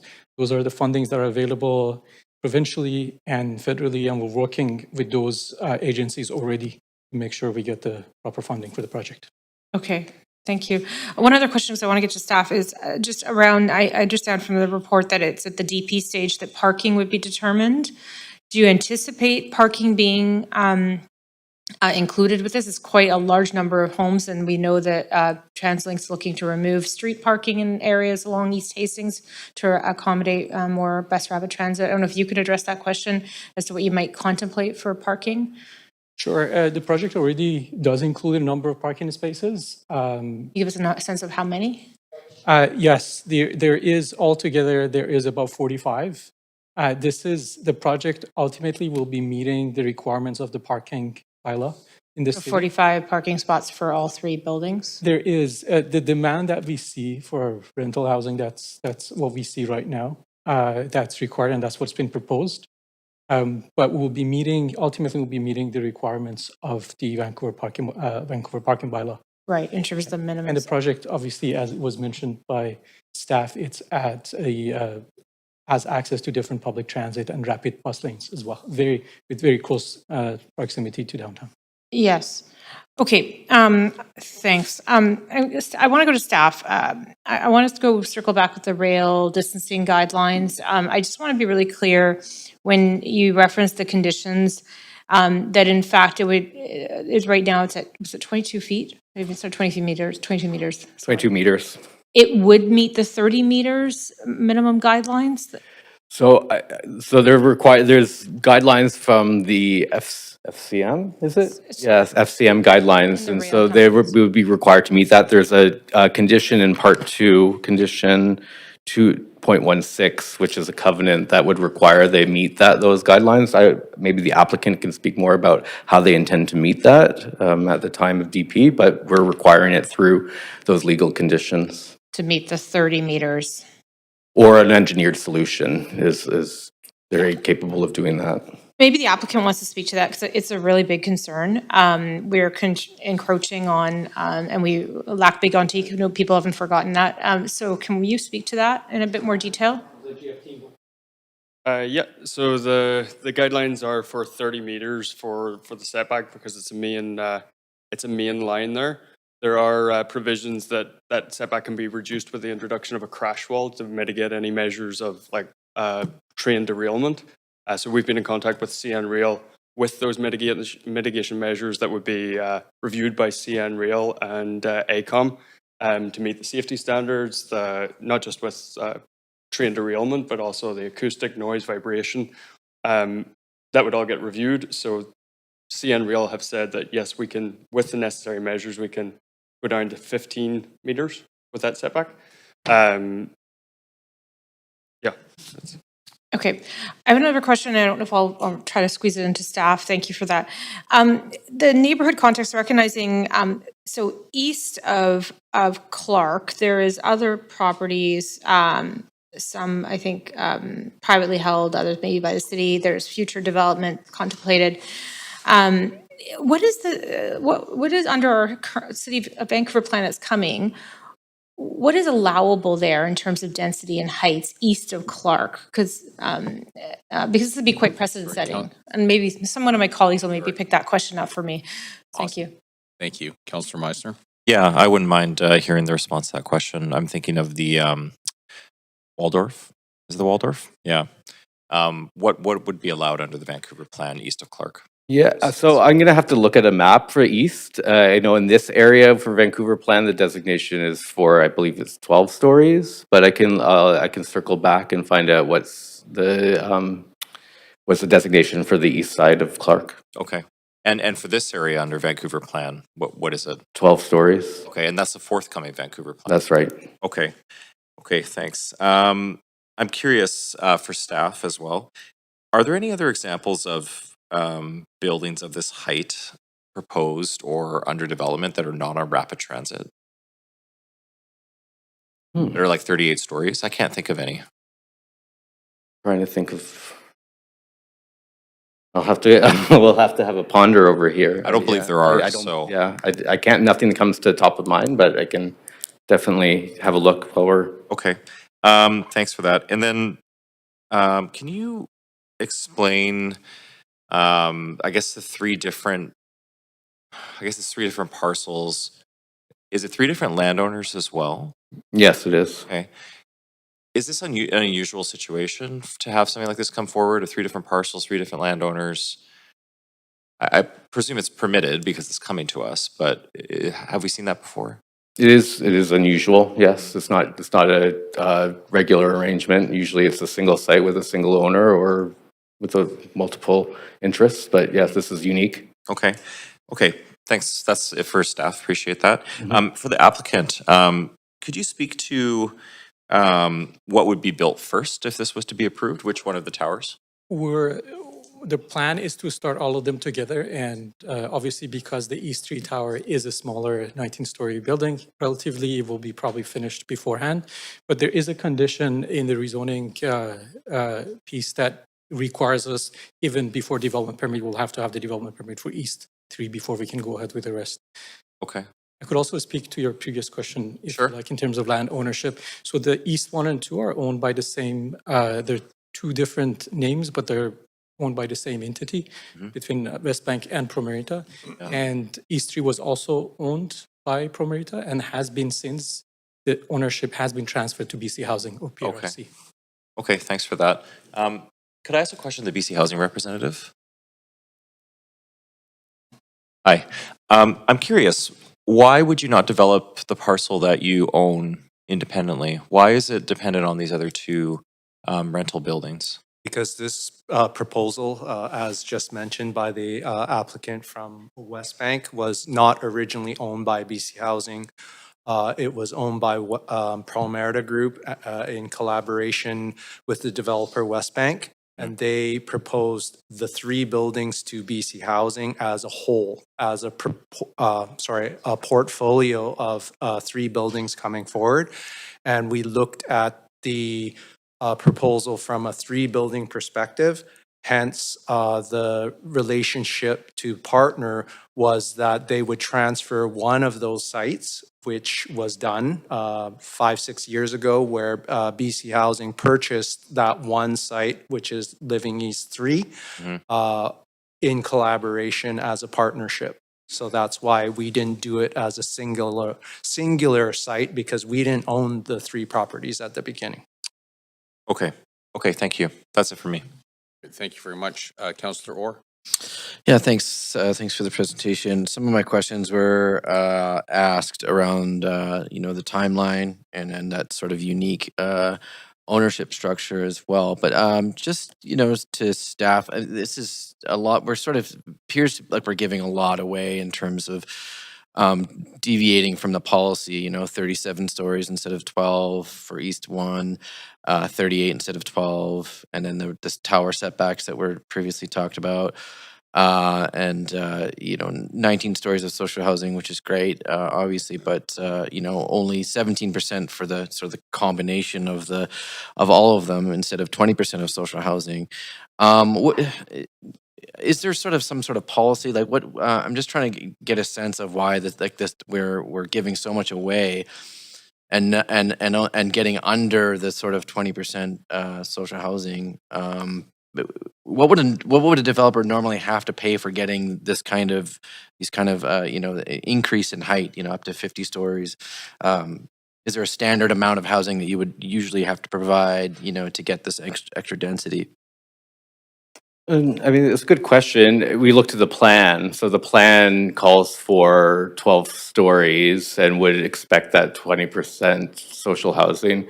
So that's what the policy calls for. This is not what's been proposed, and the applicant has suggested that it's not financially viable under the plan, as well as what this is what's required in order to actually realize the project. So it's simply put, it's because it's these unique 3 sort of sites, the combination of a number of things in terms of the BC housing ownership. It's just very unique that we're considering this. Otherwise, would be sort of be not giving this kind of increase in height.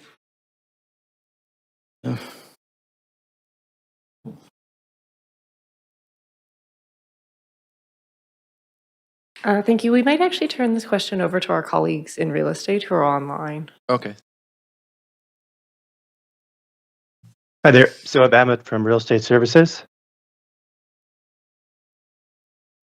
Oh, I have to ask it again. No, sorry. Just a little delay there. The way the city, there are the sort of plans and policies that are approved by council for an area, but when somebody comes with a proposed rezoning, it's not necessarily about there's a certain number or amount to allow what they're doing. We review the proposal in its entirety, and we determine if there's any additional land left at that point in time of the rezoning. In this case, we reviewed it and there wasn't, but of course staff do recognize there are pieces that go outside of the policy. Okay, thanks. Switching to the sort of deeper affordability aspect of it, and realizing that we just recently sort of changed the policy, but there was 36 units of SROs. I couldn't do the math quickly enough on there in terms of the 2/3. How many SRO units are deep affordability are we going to get out of this? Are we just doing 1-for-1 replacement of the 36? Are we going above the deeper affordability there? I'll maybe turn that over to Amel from the housing group.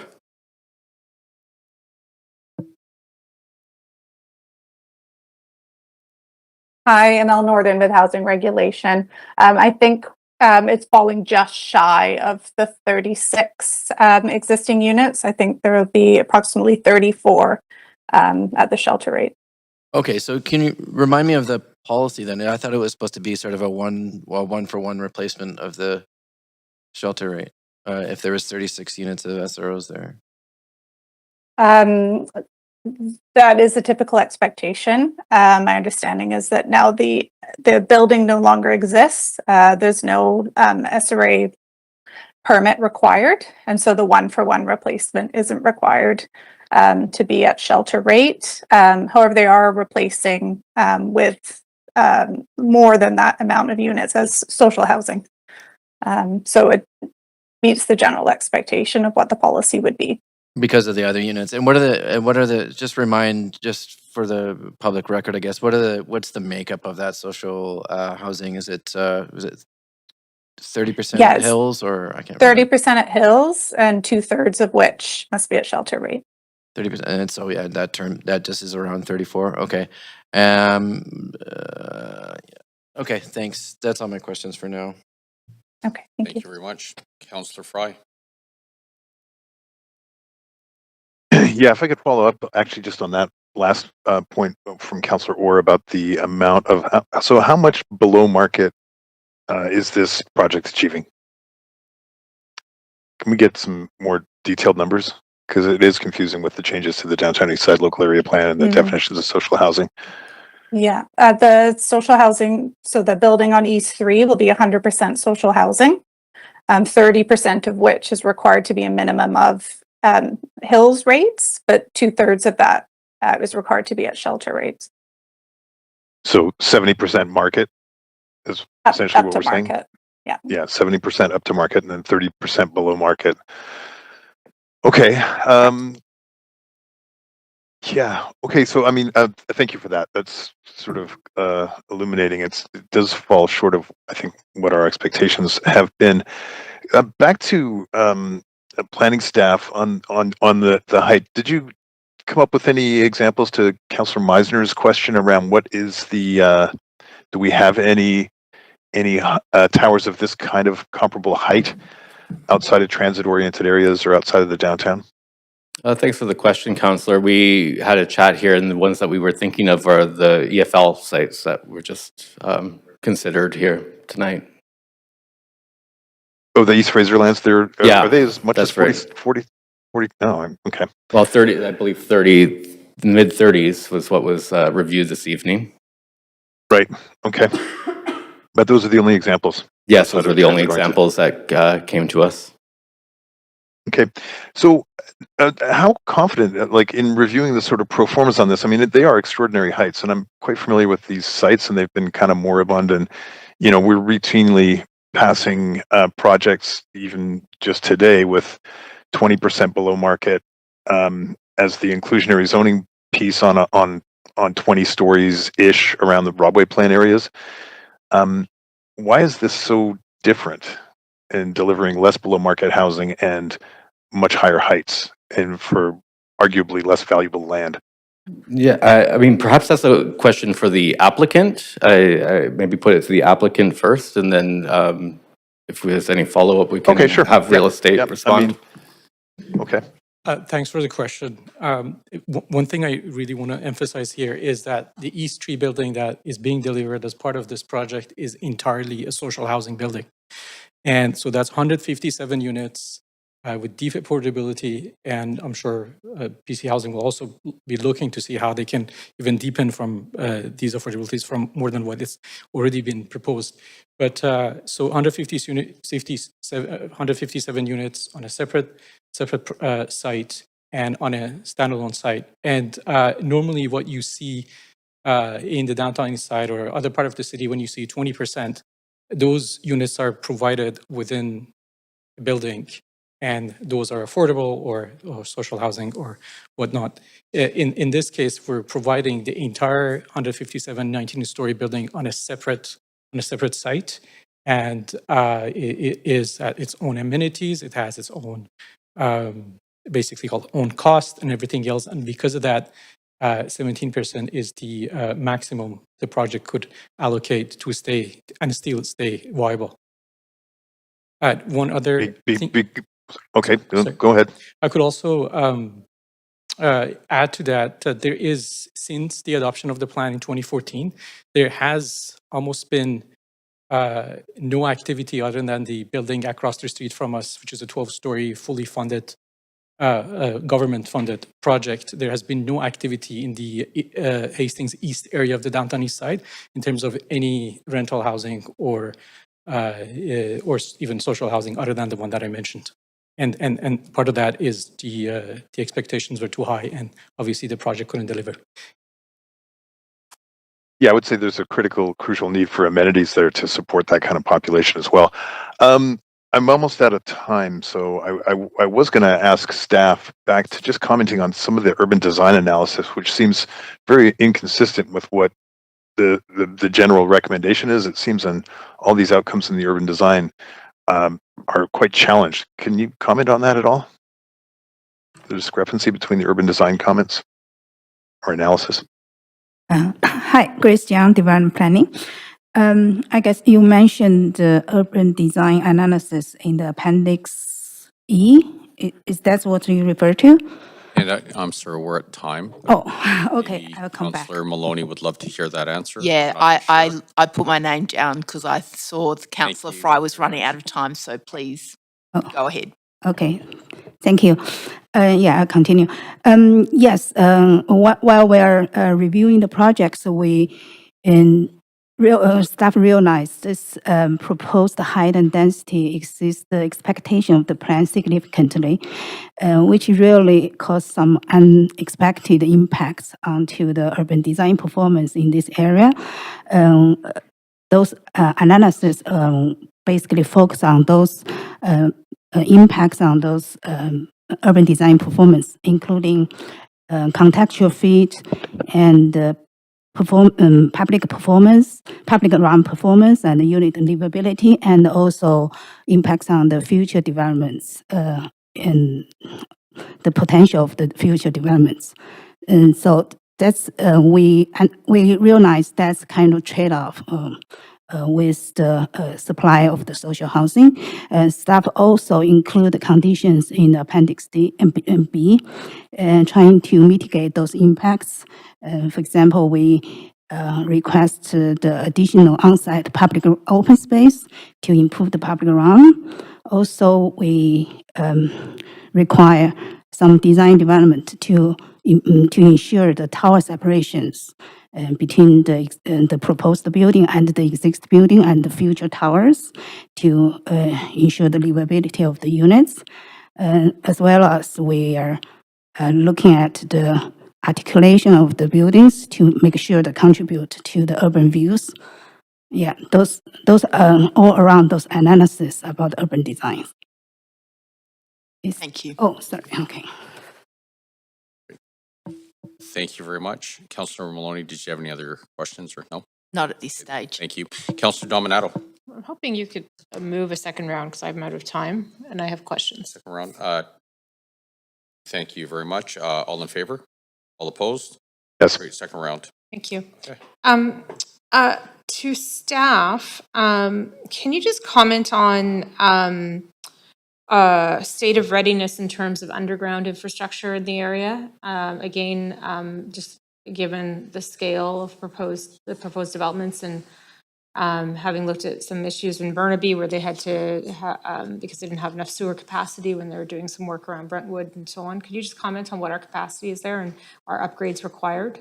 Sure, I'll refer the question over to Carol from engineering online. Hello, Mayor and Council. This is Carol Yee for engineering. There is existing infrastructure capacity for the development and the area, and so there are no servicing upgrades required. Okay, thank you. I appreciate that.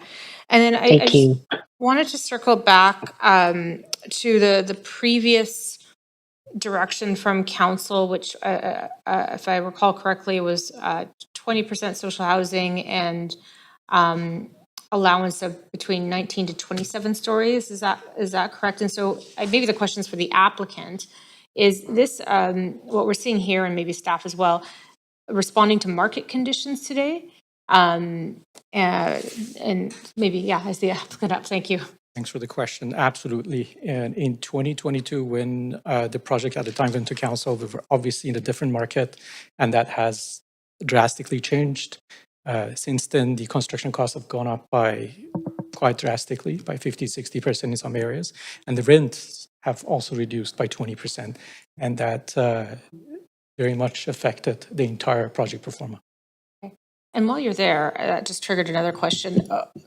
So if we take the social housing piece out of this component, what would you propose doing if we're just focused on market rental and below market rental, which is also needed, we know, in terms of our vacancy rate? Would you still be driving at, 39-story towers and so on? I didn't. I guess my question is this, is it seems that the driver behind this is trying to meet the need of social housing, which is the responsibility of the provincial and federal governments.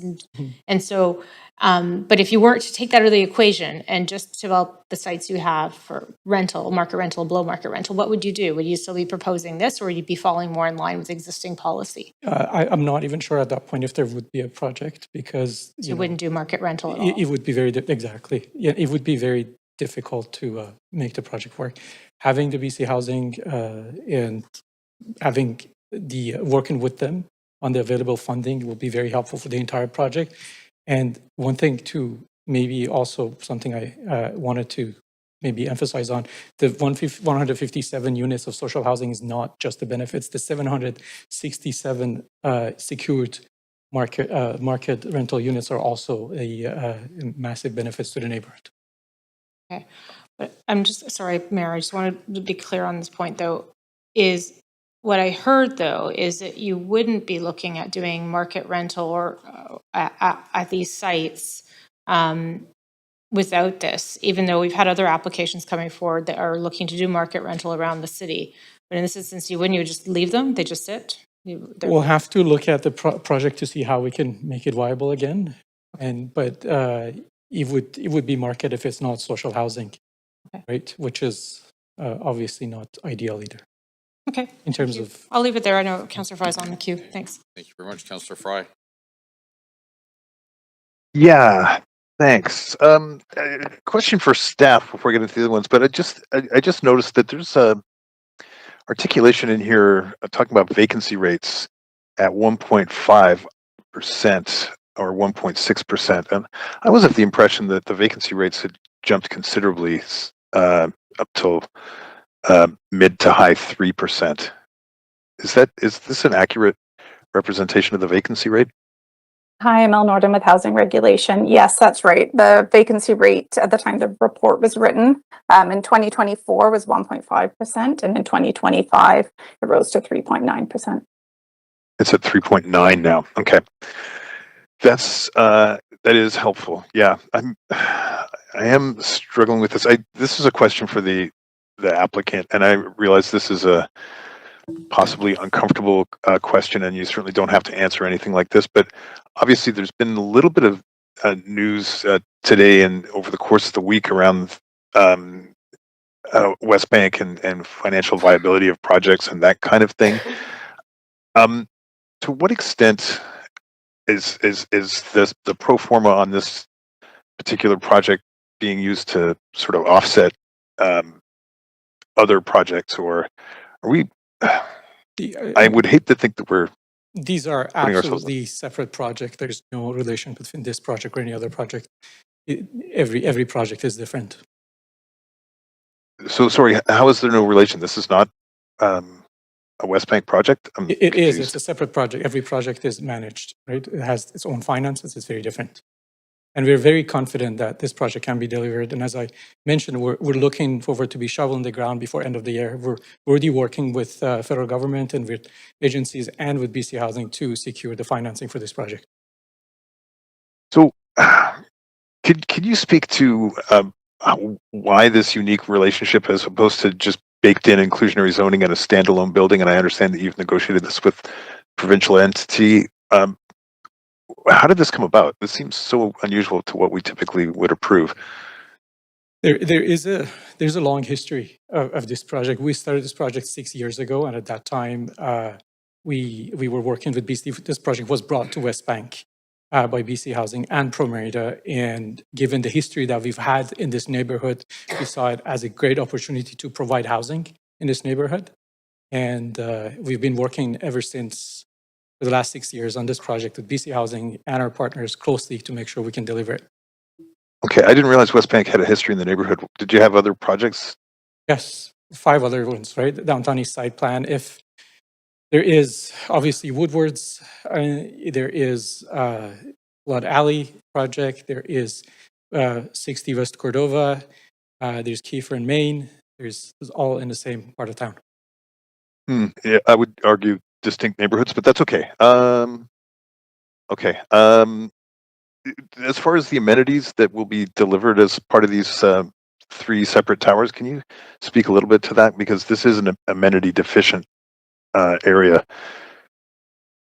Well, there are DCL and DCC fees that will, it's about 17 million, $16.5 million that will be given to city to be spent at, for all the services that are required in the neighborhood. That could be community centers, libraries, and everything else. I think staff can speak to that in more detail as well.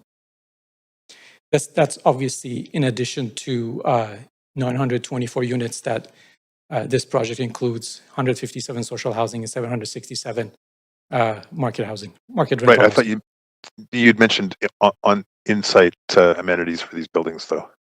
Sorry, say it again. Is there? You mean building amenities? Yes. Okay, Yeah. I'll let the architect speak to that in more details.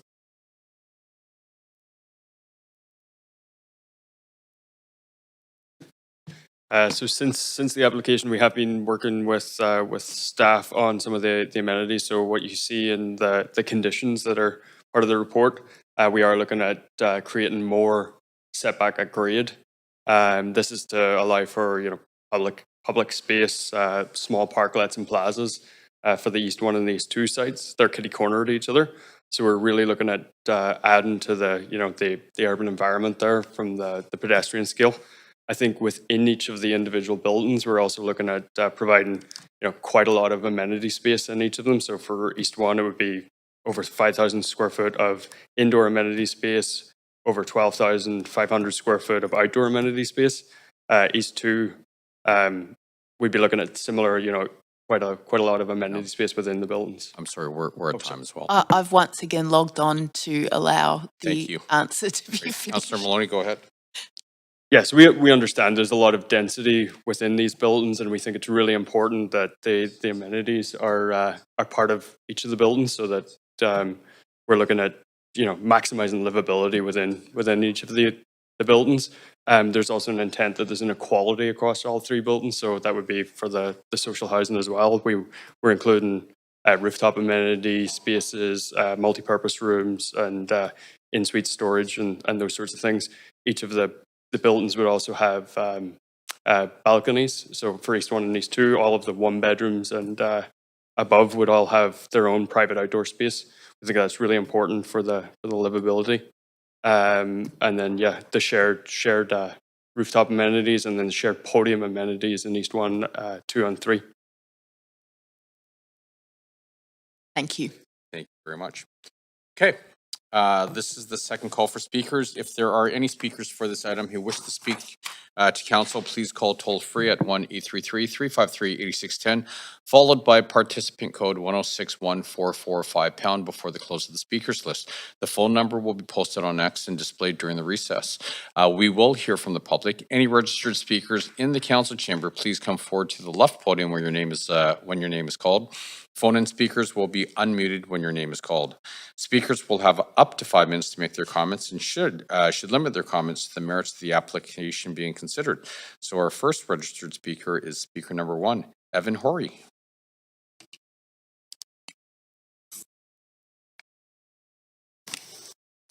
Good evening, and thank you for the opportunity to speak this evening. My name is Evan Horry. I'm a Strathcona resident, and I'm here on behalf of the Strathcona Residents Association, more than 500 local residents who have signed a petition opposing the East Village development. Our concern is not about growth itself. We welcome new housing. It's about unbalanced growth. Density delivered without essential infrastructure, services, or amenities required to support the thousands of new residents this project would bring. The proposal calls for towers of 38, 39, and 19 stories containing nearly 1,000 new units, with majority being micro studio and one-bedroom units and only 27% of units allocated for family housing. These heights and this level of density are completely out of context, out of scale, and out of character with the existing neighborhood. Strathcona and Kawasa are predominantly low-rise communities made up of 2 to 3 story homes of historical significance and light industrial buildings that reflect over a century of human-scale development. Introducing towers more than 300 feet tall in the middle of this setting would fundamentally and permanently alter the fabric and identity of our community. But scale is only part of the issue. A major concern is what this development does not include. There's no plans for new parks, no expansion of community centers, no new school capacity, no additional childcare, not even commitment to expand basic neighborhood services. The Kawasa area does not currently have a single park within its borders, yet the developer has not proposed any new green space, despite the fact that this part of Vancouver has one of the lowest tree canopies in the city at under 5%. Existing community centers like Raycam, Britannia, and Strathcona are among the oldest and most underfunded in Vancouver.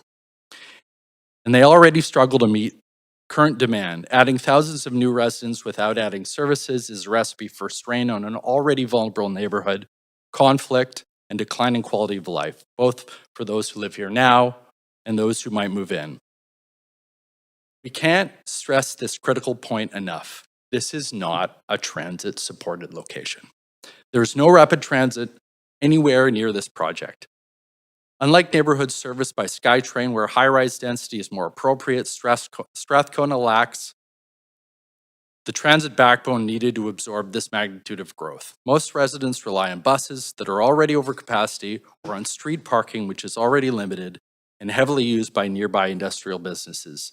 Yet the proposal includes very limited parking, despite nearly 1,000 planned units, ensuring increased congestion, competition for curbside space, and significant transportation strain.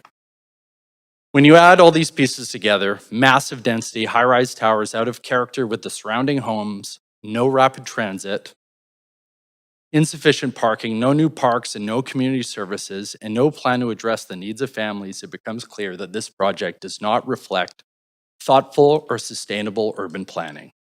This is why more than 500 residents have signed a petition opposing the development as proposed. These signatures reflect a community that is not rejecting housing.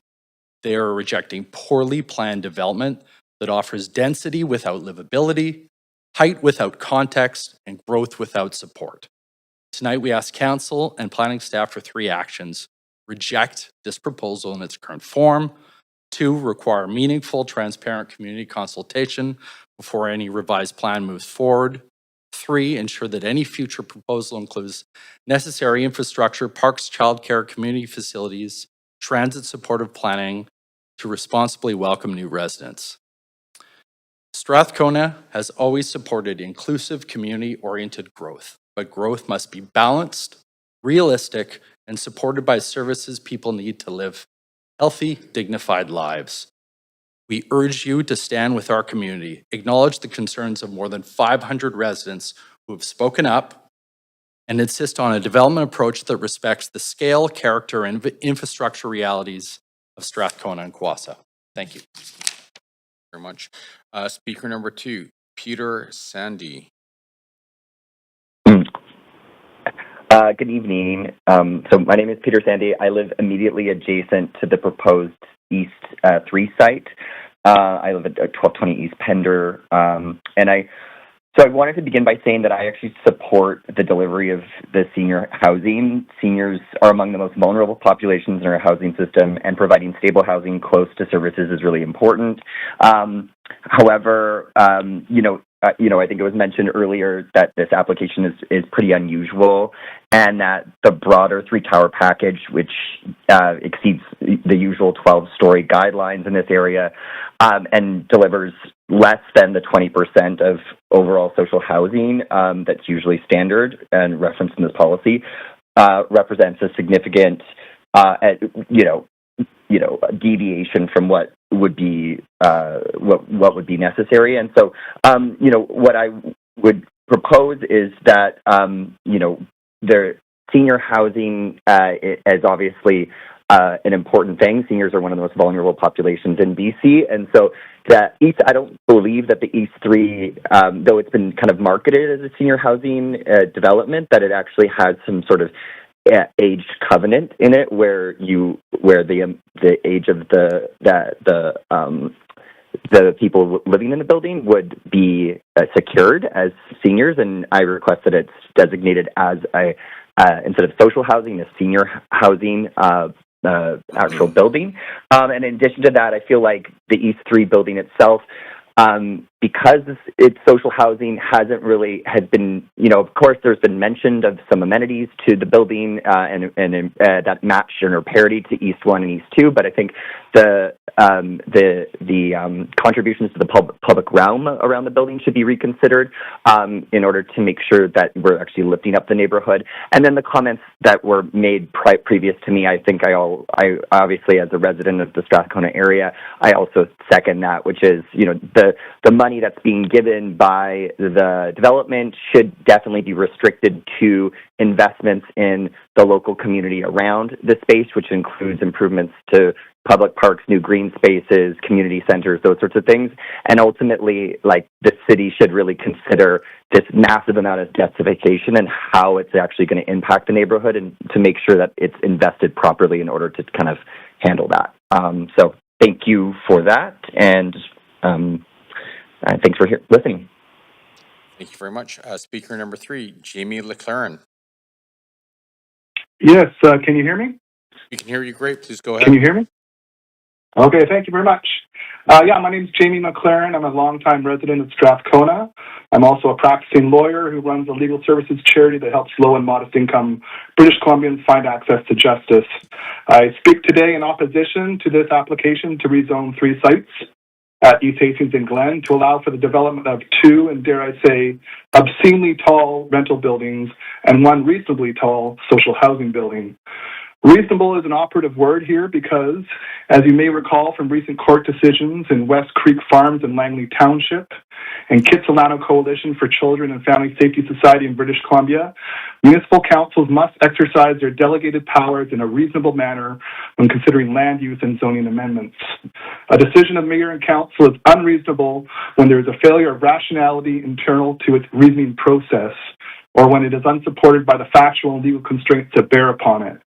The subject application is being considered under the Downtown Eastside Plan that was developed after many months of meaningful consultation with diverse members of community, and most notably Indigenous members of community.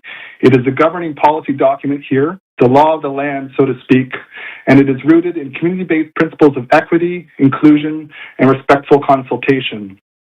This application proposes to bundle 3 adjacent M1 sites into a single CD1 site of 10 to 23 FSR with 3 to 4 times the current height limits.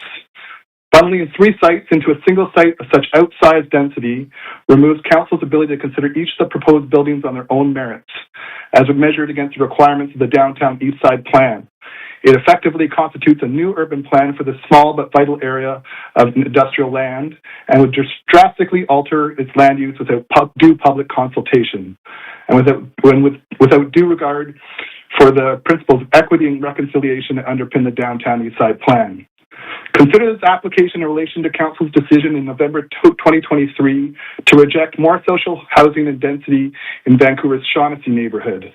And ask yourself, is it reasonable to so wildly override the constraints of the current Downtown Eastside Plan and contradict the proposed constraints of the draft official development plan to achieve massive density gains in one of the poorest parts of our city when you, the same mayor and council, summarily rejected minor density gains in one of the wealthiest parts of our city only a few years ago when the rental vacancy rate was lower? Is it reasonable to so blatantly disregard a local area plan that came from a thorough democratic process and meaningful consultation with community when you find yourself in the waning days of an electoral term and in an age of mandated reconciliation? Is it reasonable to approve such drastic changes in land use without first updating the Downtown Eastside Plan or adopting Vancouver's official development plan? Finally, is it reasonable to grant these unprecedented land use concessions to an applicant developer that is already subject to a number of major lawsuits and that appears to lack the financial means to complete its current building projects elsewhere in the city? Cramming so much density onto such small footprints without any plan to reduce the resulting strains on traffic, parking, community center usage, and park space usage will noticeably reduce the quality of life for everyone living in Strathcona. This looks like blatant profiteering with a thin veneer of social responsibility. I encourage you to consider whether rezoning approval so far outside the clear design parameters of the downtown Eastside plan would be upheld on judicial review. And I respectfully encourage you to refuse this application or send it back for significant revisions. Thank you. Thank you very much. The next speaker is number 4, Karen Litschke.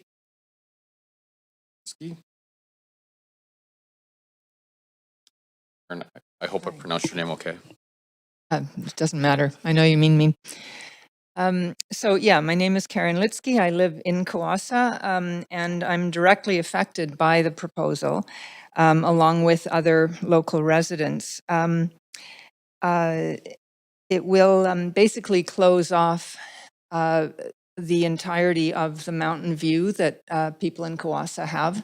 You'd be surprised that there is such an amenity in East Van, but it's one of the things that makes the Northeast sector actually quite a pleasant place to live often.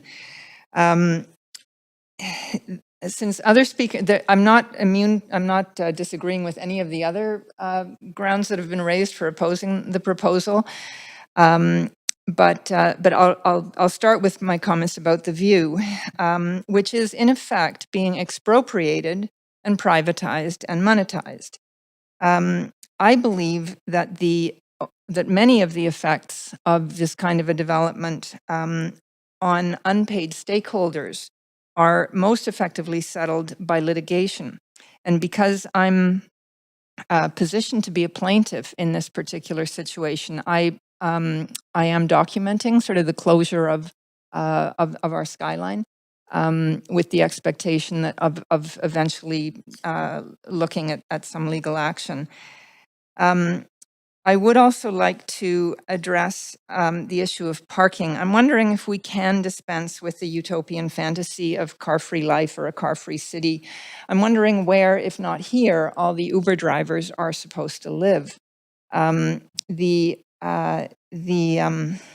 It's also because it's a light industrial area, the people who work there, these are fairly low-paying jobs for the most part, and they rely on free street parking for the most part, and so that'll just be, there'll be so much competition for that that many of them, I think those companies will be less able to attract employees.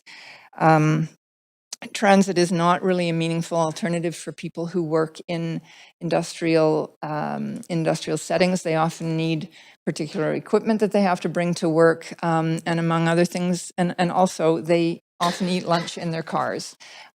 So they lose a lot if they lose their street parking.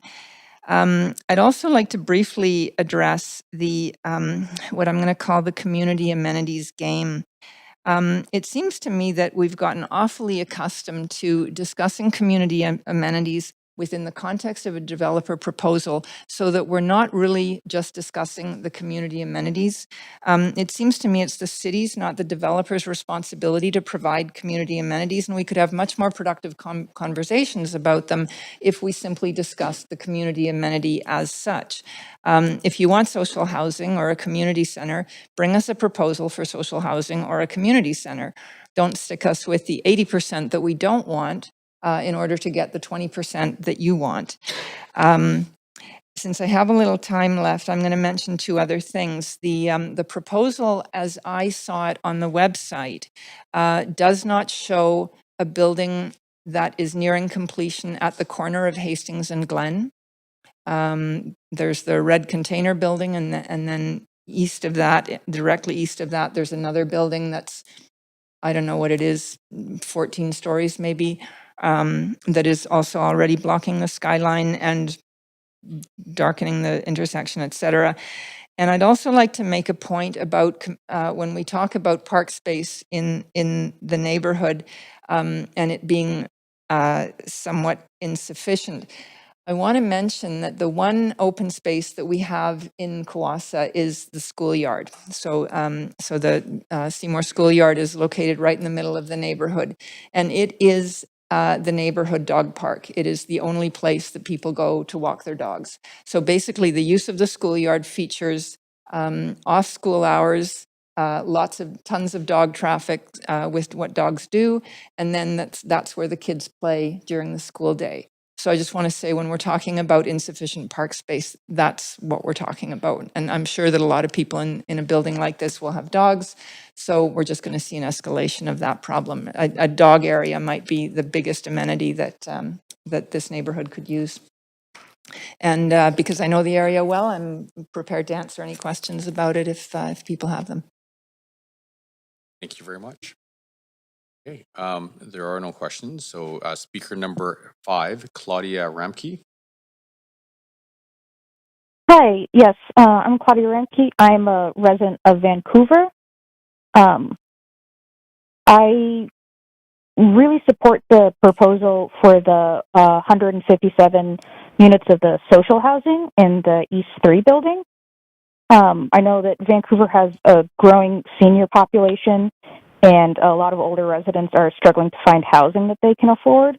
And the social housing would mean long-term affordability and professional management for that property. Can everybody hear me all right? Sorry, can you repeat that? Yes, I just wanted to make sure everyone could hear me. Yeah, we can hear you. Okay, sorry about that. Yeah, so I think it's a good idea to have that. Also, that it keeps a lot of the senior residents close to services and the new St. Paul's Hospital.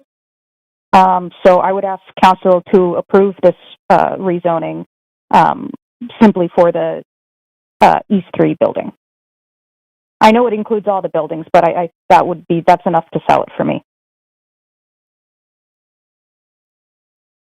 Thank you very much. Okay, speaker number 6, Louis Villegas.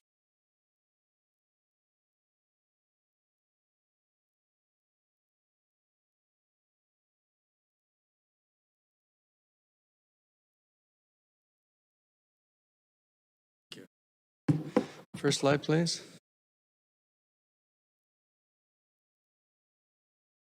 One before that. My name is Louis Villegas. I am a Vancouver resident practicing urbanism in Canada and the United States for 40 years. Next slide, please. I oppose this proposal, and I oppose towers outside the downtown generally. Broadway plan and towers sprouting like mushrooms in our other neighborhoods are the worst planning I've encountered in my professional career. Next slide, please. Proof is in the pudding. I don't understand how, in good conscience, professionals confronted with this reality can advise building even more towers. My analysis returns SkyTrain and towers as the 2 primary causes of the housing crisis. Next slide, please. The stuff bubble zoning diagram hides more than it shows. We don't know the height or the shadows, or how the bulk will affect the sense of place, or how or if the city intends to meet its responsibilities designing the public realm. That is not diagrammed. No streets, sidewalks, trees, or historic Hastings Street, designed as a Parisian boulevard, operating LRT streetcars between planted tree medians. In our city, street design amounts to making an open traffic sewer, a shallow ditch with cars in it. The yellow arrows on the plan identify the bend on Hastings as a gateway, something missed or ignored in the plan drawn by neophytes. Next slide, please. Besides enriching the boosters and the class in power, Haussmann's Paris was a full program for modernizing a city with schools, markets, parks, and boulevards. The trains came in 1900. Next, please. However, there is a fly in the ointment of the 767 secured rental units and 157 housing units. 1, the quality of the resulting neighborhood where the sun does not get in, and 2, the quality of the tiny, puny units themselves. Next. Meanwhile, government shows no interest in ending the housing crisis. In a market poised to push affordability 400 times over the median household income, the 20% below market policy amounts to a rounding error. Council's approval of this tower tonight is a vote to extend the housing crisis in perpetuity. Next. This is Pruitt-Igoe, St. Louis, 1972. 157 units of social housing and more in towers were torn down just 20 years after they were built. Why? Well, just look at it. Next slide, please. Just look at it. Besides increasing the sense of isolation in the residents, it was found that just one drug dealer sitting in the elevator lobby was able to control an entire building.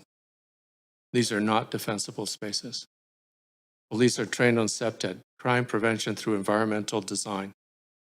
However, according to their voting record on council, all these concepts seem to have been forgotten. Next. Like the modernization of Paris, building a concrete jungle of a tower sprawl, out of tower sprawl, benefits the supporters of the party in power. I have shown that even when social housing is secured, the quality of the units and the quality of the neighborhood are well below acceptable. The slot machine and the Trout Lake Tower votes were transparent. One, Trout Lake was punted until after the election. The same strategy as was used in Chinatown Square, 105 Kiefer 4 years ago. Two, hold your nose and pay for your supporters by voting 300 slot machines. More height, more density, less parking, you name it. Next slide, please. Meanwhile, the right answer for Vancouver's urban form can be seen floating in the distance of this slide. Next. The model photos accurately represent how towers in the distance appear smaller and block less of the panorama than towers in the neighborhoods. Downtown as a tower zone is part of the solution. Next slide, please. Because tower containment is widely accepted as part of GAP strategies to level land prices in overheated markets. The other part of the solution is building houses below the treetops to keep real estate land prices from taking off. Next slide. Put the two parts together and you get this, a clear and simple part T, a diagram that makes it obvious where the towers go and where the neighborhoods thrive. Next. In October, voters face a binary decision. Thank you for the opportunity to speak.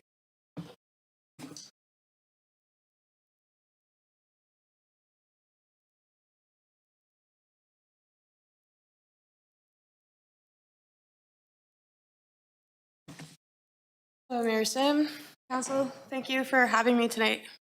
Your evening's going well.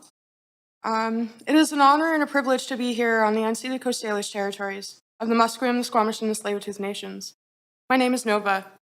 I'm a Cree Welsh woman from the southern plains of Alberta. I grew up here since I was 16 years old in 2002.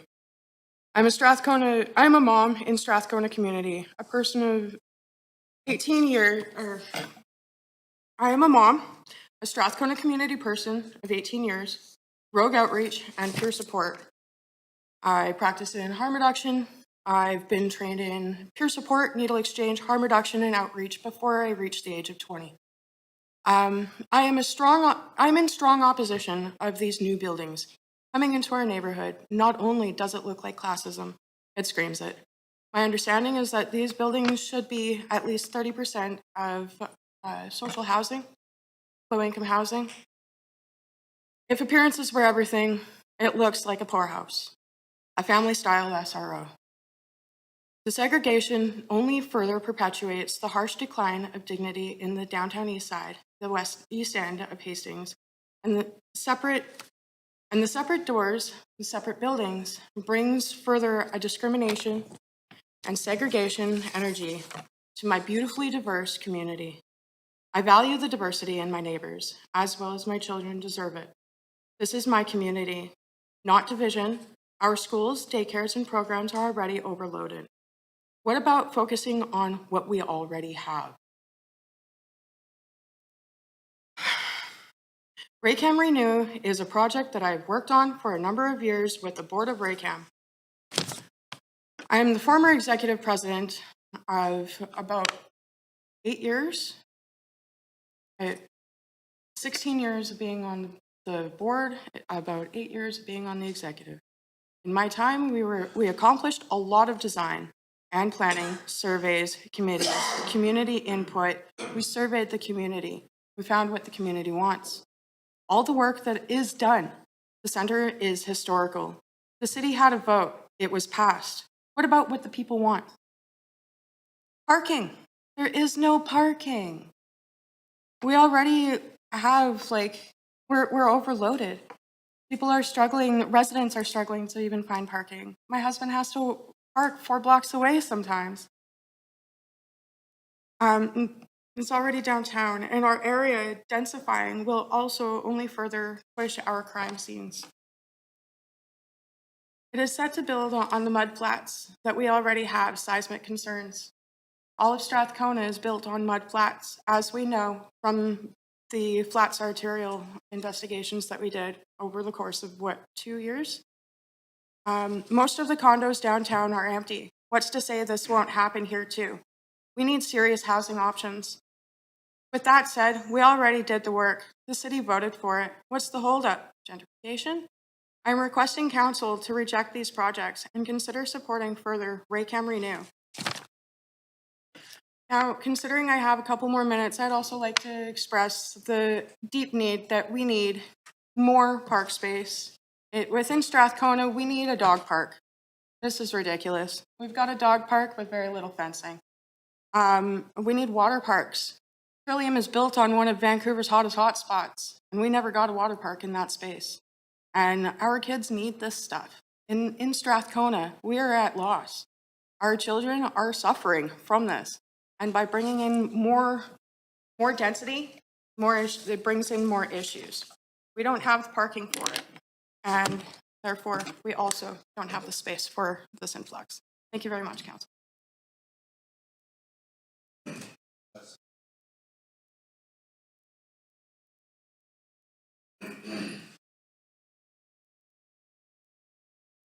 Good evening, Mayor and Council. My name is Jess Boone, and I'm speaking today as a resident of East Vancouver Community. I'm a recent graduate of UBC School of Social Work.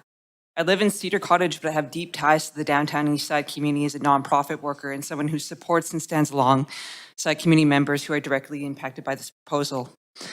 I'm here today in opposition of this application in its current iteration, highlighting concerns around amenities, rapid growth that will overwhelm the surrounding community center, transit and parking road space. I have serious concerns that the needs identified by residents in the surrounding area, such as planning initiatives through the Raycam Renewal Plan, are not being meaningfully considered alongside this rezoning application. That plan was created in partnership with residents in this exact neighborhood. Community members have clearly identified priorities. We're happy to hear about social housing, but there is a deep need for accessible childcare spaces and improved recreation amenities that support the people who already live there. Yet we continue to see rezoning applications that focus on market density and height without clearly addressing these identified needs by residents. It feels as though the city is moving forward with decisions that do not reflect what residents have already said they require to remain safe and housed in their own neighborhood. I want to raise the concern mentioned at the beginning of the public hearing, strain on local amenities. This community has consistently asked for truly affordable housing, family supports, and infrastructure that strengthens existing residents. Instead, proposals like this raise very real concerns about gentrification and displacement. When development moves ahead without embedding the priorities identified through community-led planning, it signals that residents' voices are secondary to private development interests. I urge Council to reflect on how these decisions are being perceived by community members and residents. People are paying attention. Communities remember when they feel unheard. And as we move towards the 2026 municipal election, residents will be considering whether their elected officials truly listened and act in alignment with their community identified needs. And that's all I really have to say tonight. Thank you so much.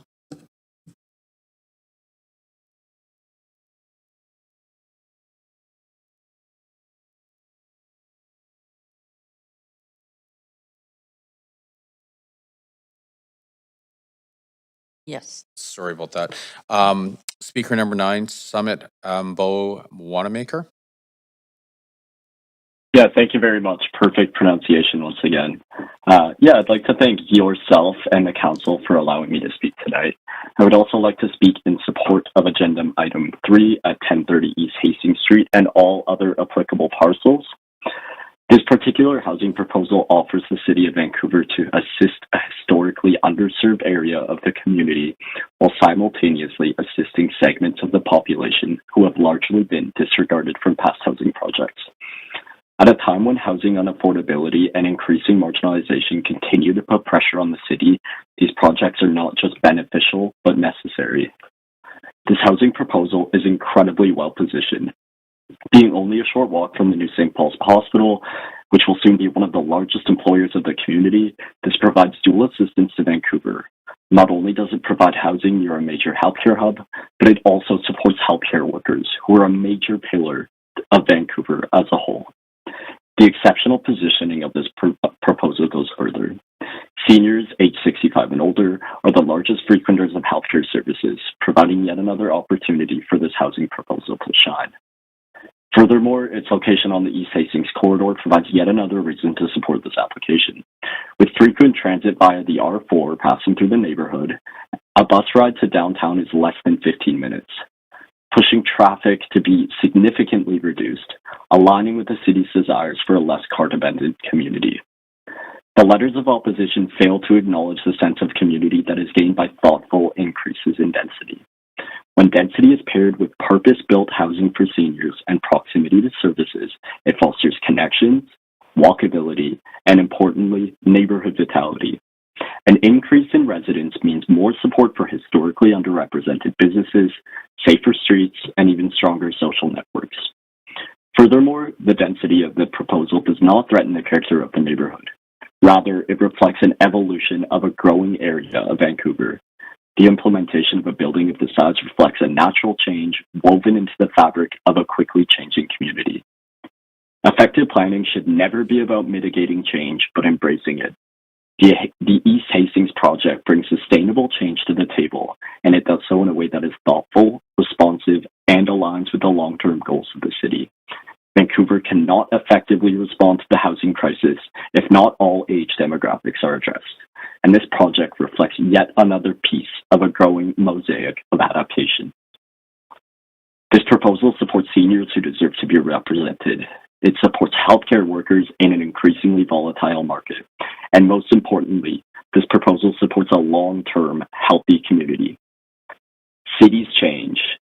Corridors of neighborhoods densify, but communities evolve when they grow more inclusive. Supporting this particular project means choosing a valuable inclusion over exclusion, progression over regression, and sustainability over stagnation. I ask that Mayor and Council choose the more sustainable path and vote to approve the rezoning at 1030 East Hastings and all other applicable parcels. Thank you very much.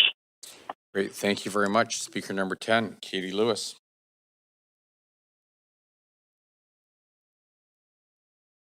Thank you. Can you hear me? We can hear you, Katie. Please go ahead. All right. I know everyone asked that.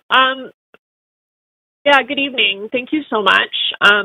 And thanks for the opportunity to speak. I'm Katie Lewis. I'm here tonight to state clearly that I oppose this proposal in its current form.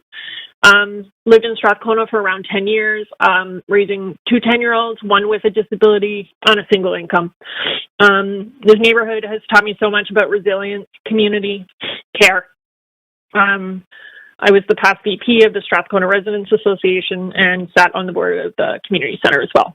So I guess most bluntly, I don't think Strathcona is opposed to new housing or new neighbors at all.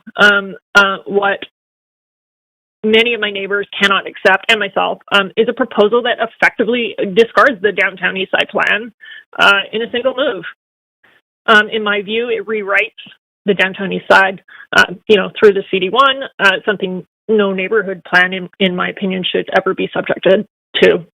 This is a mid-rise corridor on industrial land, no rapid transit, no protected cycling, some of the lowest green space in the city, some of the worst air pollution documented in Vancouver, and the highest vulnerability index. I don't think any other neighborhood would be asked to absorb towers and densities like this. These applications introduce these 38 and 39-story towers, where the tallest recent approvals are 11 to 14, I believe. That's about 3 times taller. And that's not like an evolution. That's like a profound departure from the downtown east side plan. Some of the FSRs in terms of density. I believe I read numbers like 23, 16. Those are tower district densities. And another concern I have is this 3-in-1 CD1. I think consolidating like 3 separate sites into a single CD1 like turns 3 independent decisions like into one and prevents council from evaluating each building on its own merits. The downtown east side, including the 2025 update, does not actually support towers here. The update focused on livability, green space, public realm improvements, not new tower heights or densities. Fourth, I guess, like livability deficits in this neighborhood, make this really unworkable. And, I know most people have already touched on it. We have the worst tree canopy. We have overstretched schools and amenities. We have port trucks, rail activity, industrial, commuter traffic. I think adding 1,000 units without matching public realm investment just doesn't solve deficits, it just deepens them. This industrial land. 2 of the 3 sites sit on M1 industrial land, a category like that the city's own industrial land strategy like identifies as scarce and essential. It's not replaceable. And once it's gone, it's gone. 4/5 of these units are market housing, full support of the seniors housing. But concentrating all the non-market units like into one single mid-rise, beside 2 towers, I don't think reflects integration or balanced growth. I know like a couple years ago we had a petition where 1,257 people signed a petition opposing this proposal, which is an extraordinary number for a neighborhood of our size. I know people have touched on parking, but I actually read that parking report buried deep in the transportation appendix. So what I read was across 924 units, there was 0 resident parking. So not reduced, not low, 0. Like on a freight corridor with no rapid transit, no protected bike lanes, heavy truck volume, and narrow sidewalks. Katie, I'm sorry you're at time. Okay, no problem. I urge you to amend this proposal as is. Thank you. Great. Thanks, Katie. Speaker number 11, Will Abali. Hi, everybody. Mayor and Council, thank you for your time. My name is Will Abale. I lease space at 1129 East Hastings, where artists work, and an exhibition space has mounted 10 to 20 exhibitions and events every year since 2017. I am speaking in opposition to the proposed 3-tower redevelopment on this block. Speaker number 9 believed that this proposal is, as he says, quote, responsive, but is it responsible? This application raises a straightforward land use question. Is this the appropriate location for towers of this scale? The site sits directly beside active rail lines and designated truck routes serving the Port of Vancouver, which is Canada's largest port and a critical national trade gateway. These corridors are not secondary streets. They're strategic goods movement infrastructure operating continuously and essential to the regional and national economy. Placing nearly 100 stories of residential density immediately adjacent to active rail and port-serving truck routes creates a foreseeable and permanent land use conflict. Residents who move into towers of the scale will reasonably expect livability, which means reduced noise, fewer heavy trucks, cleaner air. Over time, though, that expectation generates pressure to restrict the industrial operations that define this corridor. We should not introduce sensitive residential uses in a way that incrementally constrains essential trade infrastructure.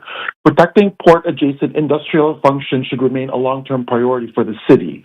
There's also practical infrastructure reality. East Hastings Street and Clark Drive already experience significant congestion, particularly with heavy truck traffic moving to and from the port. Adjacent streets function as industrial connectors and are routinely backed up. Adding this scale of residential density into an already constrained corridor will intensify that pressure. There is no SkyTrain station at this location, and anybody who says that buses are sufficient needs to take the East Hastings bus in and out of this neighborhood to really understand why this is a major issue. Transit service and neighborhood amenities are limited relative to what is proposed. Fewer than 200 parking spaces are planned for almost 100 stories of housing. This does not eliminate vehicles, but instead shifts demand into surrounding streets that are already operating at capacity. Density should follow transit and infrastructure readiness, not precede it. We are told this height is justified by affordable housing. Deep affordability is urgently needed. However, the majority of units proposed are market rental in East 1 and East 2. Council should ask whether permanently transforming height and land value in this block is proportionate to the level of non-market housing being delivered. Finally, this block currently supports active cultural production. Working artists and exhibition spaces operate here today. Affordable creative space in Vancouver is disappearing, and once demolished, it does not return at equivalent rents. Cultural infrastructure is important to Vancouver. According to Canada Council's 2025 report, for every $1 of investment in arts and culture, the sector generates about $29 in overall economic activity. This proposal concentrates extreme height on infill land immediately beside national trade corridors in an already congested industrial connector without rapid transit and at a cost of functioning cultural space.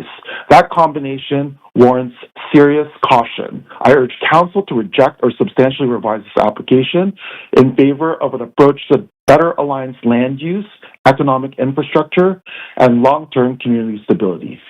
Thank you. Great, thank you very much. Councillor Montague, you're in the queue. Yeah, thanks, Mayor. I'm just looking at the time. I see we've got a handful of speakers left. Looks like we're going to have to extend to finish those. So I'd like to put a motion on the floor to extend past 10 o'clock to finish speakers and your public comments, and then refer debate, decision, and questions to staff to the regular public hearing on March the 10th, in person and by electronic means. Right, you have a seconder? Great, Councillor Joe. Is it council meeting or public hearing? Public hearing? Sorry, on the 10th of March. Is it council meeting, Tina? Yes. Sorry, not the public hearing, on the council meeting on March 10th. That was your question, Councillor Domino? Okay, so that was moved, seconded. Council, is there any discussion? Seeing no one in the queue, I'll put that to a vote. All in favor say yay. Okay. All those opposed say nay. Great. So we will, that motion passes and we will hear the rest of the speakers, close off the speakers list, close off comments, and then we will have a debate decision during the council meeting, March 10th. Thank you. Okay. With that, the next speaker we have is speaker number 12, Sam Valen. Hello? Hi, please go ahead. Hi. So thanks, everyone. I appreciate you all extending the meeting to hear our comments. I just want to say, I'll keep this short. I found out about this proposal from a friend, and it piqued my interest as a Vancouver resident because I commute through this area on a daily basis. I support this proposal, particularly because of the inclusion of secured purpose-built rental housing that prioritizes affordability. In a neighborhood like the downtown east side, where low-income residents have experienced decades of displacement, discrimination, and marginalization, it matters deeply that new developments include housing that is protected and accessible to people who need it most. Affordability, however, doesn't stop at rent. Approving a new density in a transit-constrained corridor means approving additional transit demand. And as someone who rides these buses daily, I can tell you that the system is already stretched beyond capacity. Buses are delayed and full, and I've seen people using mobility aids unable to board. I've seen seniors left standing, and I've seen parents with strollers wait for multiple buses to pass. If this housing is added, really even if it's much needed affordable housing, without securing transit improvements, we risk placing an additional strain on the very people we are trying to support. Affordable housing must be paired with accessible, reliable transportation, and density and transit need to be planned as one system. I urge Council to ensure that services are increased and that reliable transportation and infrastructure upgrades are confirmed alongside this approval so that growth here strengthens rather than strains the community. That's all for my comments tonight. Thank you, everyone. Great. Thank you very much. Oh, this one. The next speaker is speaker number 13, Louis Mercier. Louis Mercier. Yeah. I am a resident of Vancouver and I support this proposal. Strathcona is close to downtown and is well served by transits. It makes it a logical place to add more housing. People living here will be able to get around easily without needing a car. This project delivers also a large number of new purpose-built rental homes, along with 157 social housing homes for seniors, adding a mix of housing options in one development. As a renter myself, increasing rental supply at this scale can help keep rents more in line with average rates across Vancouver by giving people more choice in the market. More supply helps reduce overall pressure on prices. I believe this is a responsible way to add housing in a transit-connected neighborhood, and I ask Council to approve this proposal. Thank you. Thank you very much. Speaker number 14, Daniel Anen. Council, I appreciate your time, and I want to speak in favor of this application. As already said this evening, it will deliver almost 1,000 new homes, and 157 of those being social housing units. And I think especially as the city faces a serious housing shortage, these are exactly the kinds of projects that we need. I want to speak especially to seniors because I think that the East 3 building is especially important for the community. Seniors deserve the opportunity to age in place, and this project helps make that possible. It keeps them in the community, and it brings them closer to services. I think the partnership with BC Housing also can give confidence to the community that this East 3 building especially will be delivered responsibly and managed well. The development is near St. Paul's Hospital. I think it'll add jobs, healthcare, near healthcare, and it's also aligned with the city's transit-oriented housing plan. And the neighborhood's already evolving, and with other projects like these underway, the proposal continues that momentum in a good and balanced way. So ultimately, I want to urge Council to support this motion, and I thank you for your time. Thank you very much. Speaker number 50, Angus Thompson.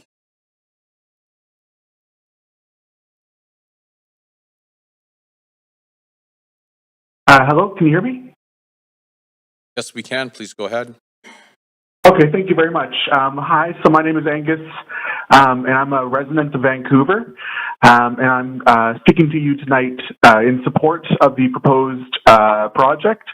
I am a renter in the city, and I do see a big need for accessible rental spaces and more housing development in Vancouver, and I know that this feeling and need for more rental spaces is also felt by many of my friends and other members of the community. I think that the proposed development will greatly improve access to housing in this area and help alleviate this issue that we're feeling.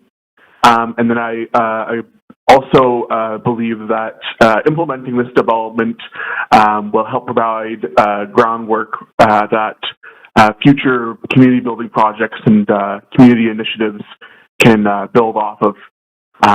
So I urge Council to support this project. Thank you very much. Thank you very much. Speaker number 26, Ming Tang. Sorry, 16. Speaker number 16, Hello. Ming Tang. Yes, please go ahead. Hi. Yeah. My name is Ming Tang. I oppose the C1 rezoning proposal for Hastings Street and Glen Drive in its current form. I'm a resident of Strathcona. I work here and I volunteer. I'm starting a family here in the neighborhood as well. I'm very supportive of more housing, especially mixed use and social housing, as most Strathcona people are. However, the sheer size of these proposed buildings is concerning. This is going to bring a lot of new residents and lots of Airbnb. Hopefully, more of the first and less of the second. We don't even have a grocery store here. With this proposal, the new residents and us existing ones have to leave the neighborhood just to get groceries. The livability of existing residents seems to be a bit of an afterthought. For example, traffic calming measures are currently being added to Glen Drive. This massive influx of residents will only make this worse. If traffic is truly such a concern for the city, why is there no R5 bus stop? And that's R5, not R4 for the other people listening. Hawks and Heatley seems like a great candidate for an R5 bus stop and would go a long way to helping alleviate traffic along this corridor. Another concern for the neighborhood is empty retail spaces. I want buildings to be mixed use. I want a grocery store.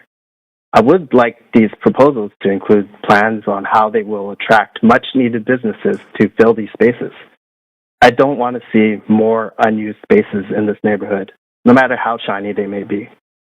Personally, I think towers that are 20 floors are already a bit much, which our highest in the neighborhood is about that height.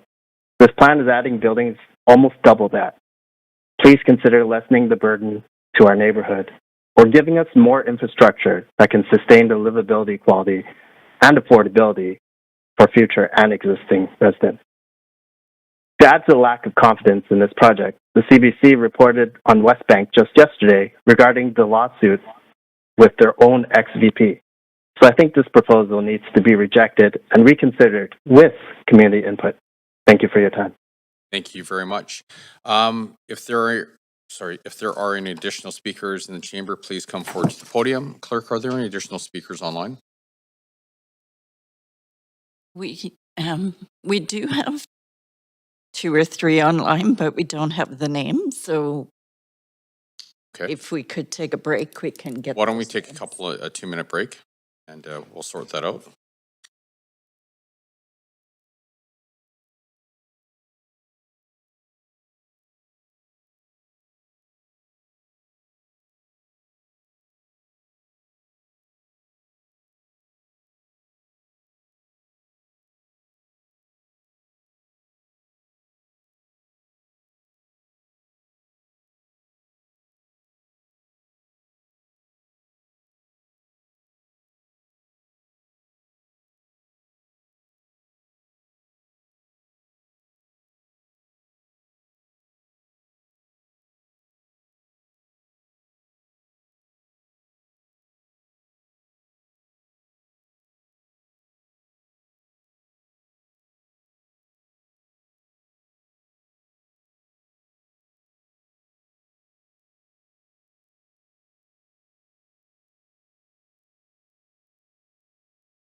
now? 1, 2, 3, 4, 5. Yep, sure do. Okay. The next speaker we have is Dave Diebold.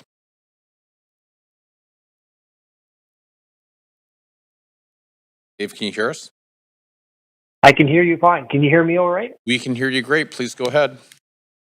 Great. Thank you for your time, counselors, and there's a question I have is more for BC Housing, and with the recent BC 2026 budget and cuts to potentially large infrastructure projects and the implications it would have on their ability to fulfill the social housing component. My fear is that you have the full market value developments proceed while the low income or under market value development is placed on hold as a result of budget cuts. So I just would like some clarity around the commitment to fulfill obligations to finish on that project.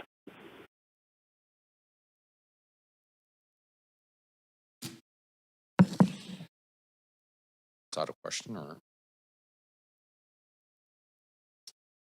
Yeah. Dave, are you still on the line there? Okay, we'll go to the next speaker, Maya Sito. I am still on the line. Sorry, I was just more of a question I put forward. Yeah, as part of this process, the speakers don't ask questions of council. Understood. I just wanted to put it out there. Thank you. Okay, great. Thank you very much. The next speaker is Maya Sito. Hi. Thanks for giving me the opportunity to speak up for my neighborhood.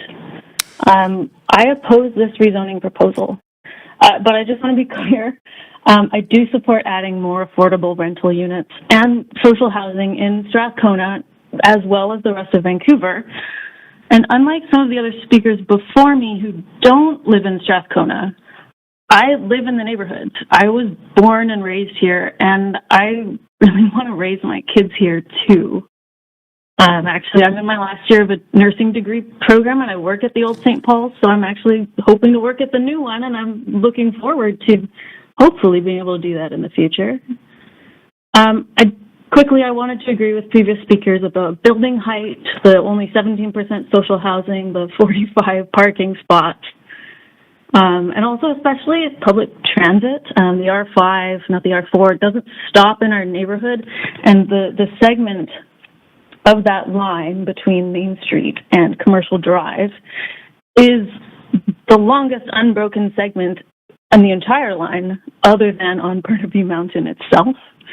And also a quick note about the number 14 Hastings bus service ends at 7 p.m. So that's another bus that's just gone out in the evening.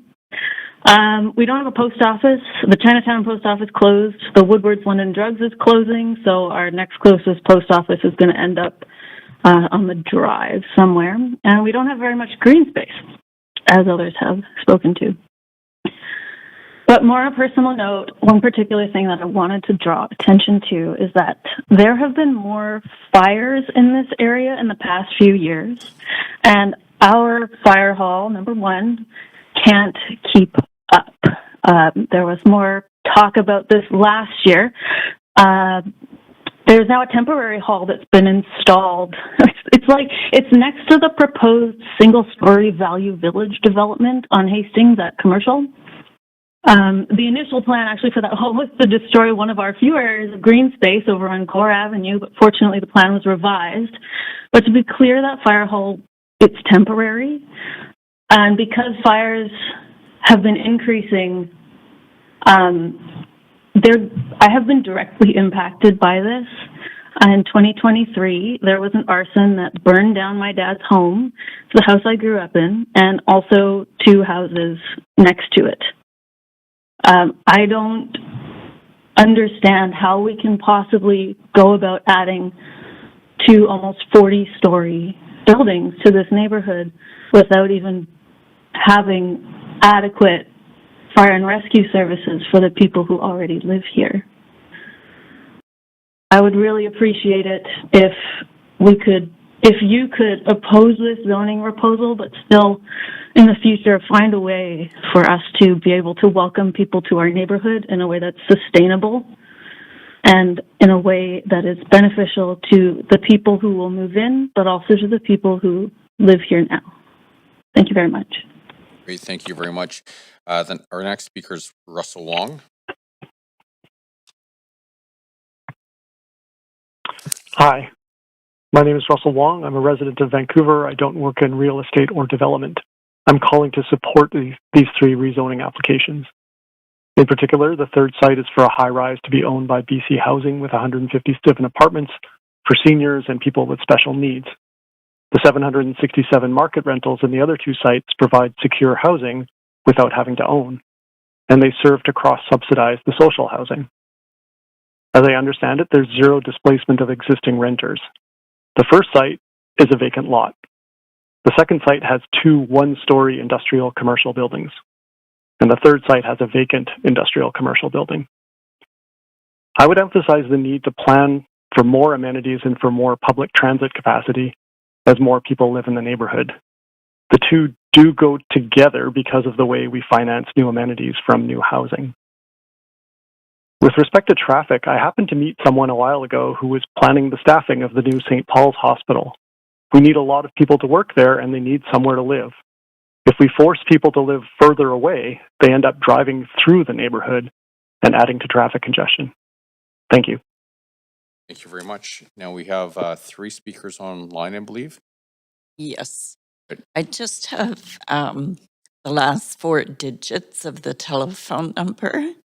So the first one would be 8450. Great, thank you. 8450, are you on the line?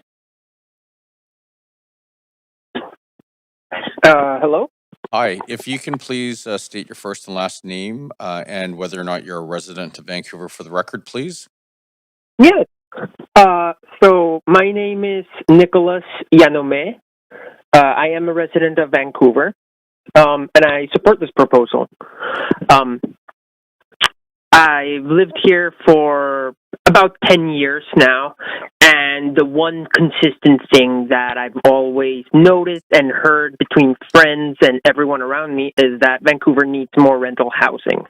And from my understanding of this project, it adds a significant number of new rental homes at a time when vacancy rates remain pretty low and people are struggling to find an affordable place to live, even throughout all Vancouver. It's a location that's connected to transit. It's within easy reach of downtown, and it supports an area that already has existing infrastructure rather than having to start from scratch and having to spend even more time and more resources into. As some of the previous speakers have mentioned, with the new St. Paul's opening, even the last speaker, it is adding more cars and making more traffic and causing more issues on people is sort of works against everything, really, that the city is trying to work against. And we're just trying to move more towards transit, which is already being worked on. It just makes more sense to add affordable rental housing in areas that already exist and are already supporting this infrastructure. So I just ask the council to approve this rezoning so that rental homes that are affordable can move forward. Thank you. Thank you very much. So the next speaker's last four digits of their telephone number is 2597. Is 2597 there? Yes, hello, this is Jane Chernovsky. Hi. I'm a local resident of Strathcona. May I speak? Yes, please go ahead. Thank you. So as I mentioned, I'm a local resident of Strathcona, and I'm strongly opposed to this proposal. because it threatens the heart and soul of one of Vancouver's oldest neighbourhoods.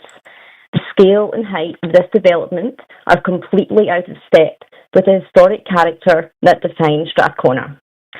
This is a place shaped by generations of families, stories, and community, not by towers. Approving a development of this magnitude would permanently alter the neighbourhood's identity and erase the sense of history that cannot be rebuilt once it's gone.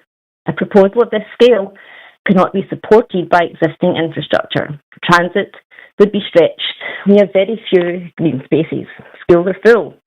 Parks are lacking. Heritage is not an obstacle to overcome. It is something to protect. Once this character is lost, it is lost forever. I urge this proposal to be rejected. Thank you. Thank you very much. Next is last four digits, 3646. Hi, 3646. If you could please state your first and last name and whether or not you're a resident of Vancouver for the record, please. Oh, this is me, I guess. My name is Peggy Picton, and I'm been a resident of the Kawasa neighborhood for 37 years. Can you hear me? We can hear you great. Please go ahead. Okay. I haven't prepared for this. I just found out about this meeting, this council meeting today, actually. So I'm just trying to collect my thoughts here. There was a very large meeting a year ago, last year. I can't remember if it was a year ago. Public meeting with the developer, West Bank, and the city planner, and a great turnout from the Strathcona residents was there, looking at the models that were presented, the visuals, and opportunity to speak with the representatives from West Bank and the city planner. All I can say is that I've been here for 37 years, and it's like these proposals are going from 0 to 1,000 in terms of density and what currently exists in this neighborhood to support this number of people that is being proposed with these three towers. The one thing I want to note, the social housing project, some people are referring to it as seniors housing, but I understand that's not a given. It could be any kind of social housing, and it certainly would be good to know what is meant by that. I think there's quite a bit of naivety around social housing for homelessness, etc. But that's another topic. When you've lived close to the downtown east side, you would understand what I'm referring to.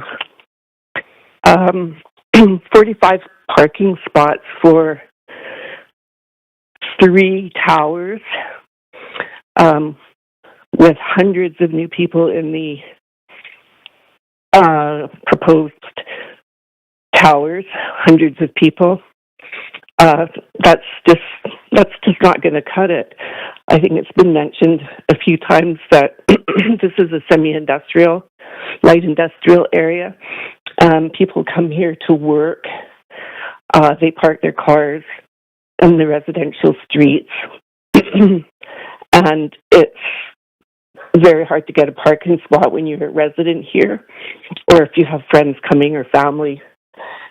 So I can't imagine what's going to happen when hundreds of new people come to this one block area on Hastings Street.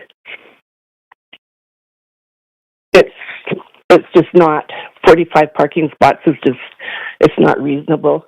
And it's not reasonable to think that people aren't going to have cars. The transit, there's no SkyTrain. The bus system, if anybody's taken it on Hastings Street to go downtown or the other direction, they'll just know how inadequate the system is already. It's overloaded, and it's not always a reliable line. It's not the kind of, it's not the top of the line job that us drivers want. So, yeah, it's tough going using the bus, and people certainly aren't going to be biking if they have disabilities or if they are seniors that don't have the capacity. So I'm not sure what the answers are for that. Great. And I'm sorry, we're at time. Thank you for calling Okay. in. Great. Thank you. Thank you. Okay. Have a great night. We have one speaker in the chamber.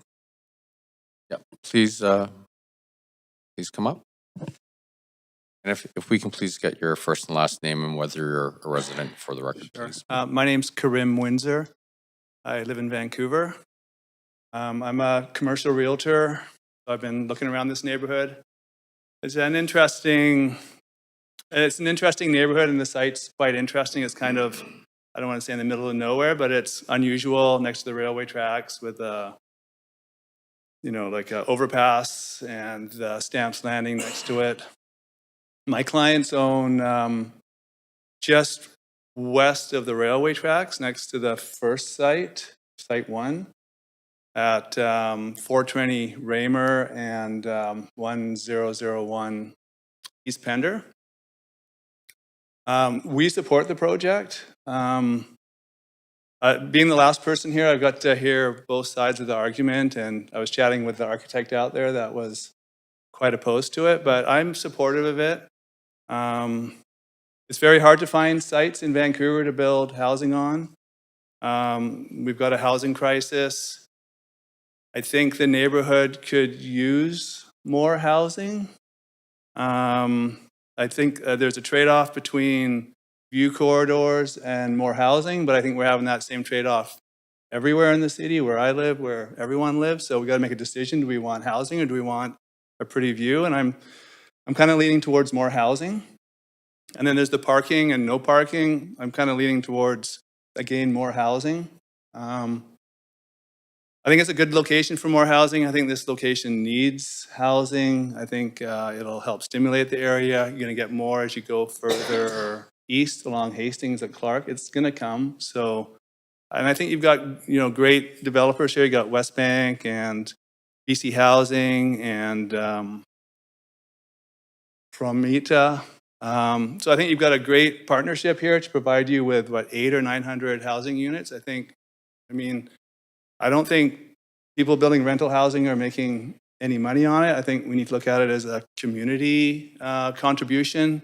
Any kind of rental housing that they're building, I think we should support that. I have some questions for the proponents, just because 420 Raymer and 1001 East Pender are going to be somewhat orphaned once this goes ahead. So is there any possibility for West Bank or BC Housing to include it and maybe build over the railway and build higher? Another question. I'm curious what the city's view is on just west of the railway tracks, what they want to do there. And Stamps Landing, I think this will give an impetus to maybe add more density to Stamps Landing, but it'd be interesting to see what the city thinks of how a lot of density to the east of the railway tracks will maybe increase the social housing to the rest of the railway tracks. So to conclude, I support the project, and I think it's a good location for it. Thank you for your time. Thank you very much. This is the third and final call for speakers. If there are any speakers for this item who wish to speak to council, please call toll free at 1-833-353-8610, followed by participant code 1061445 #. Before the close of the speakers list, the phone number will be posted on X and displayed during the recess. We're now going to take a 2-minute recess for any additional speakers to call in or come forward to the podium.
Okay. So Clerk, do we have any speakers in the chamber or online? Don't see anybody in the chamber. We do have 2 online.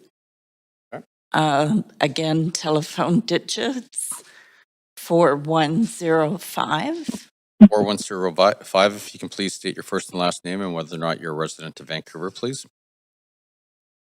Hello there. Yes, thank you for this opportunity. My name is Althea Sauberger, and I'm a resident of Kuwasa in the neighborhood of Strathcona. I'm calling to share my very strong opposition to this proposal. Clerk, do we have any speakers in the chamber or online? Oh, Elfie, can you please turn off your computer's volume? We're getting feedback here.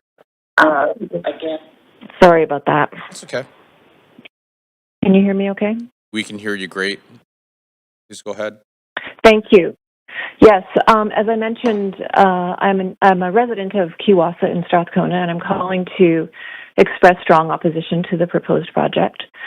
As one of more than 1,200 residents and other concerned folks who wrote in to express opposition in the petition, which I do hope that Council has an opportunity to look at, as well as one of the folks who did attend the info session at the Russian Hall last year that was alluded to previously, and in which many folks from the neighborhood came out to express concerns around some of the aspects of the development proposal that have also been spoken about tonight.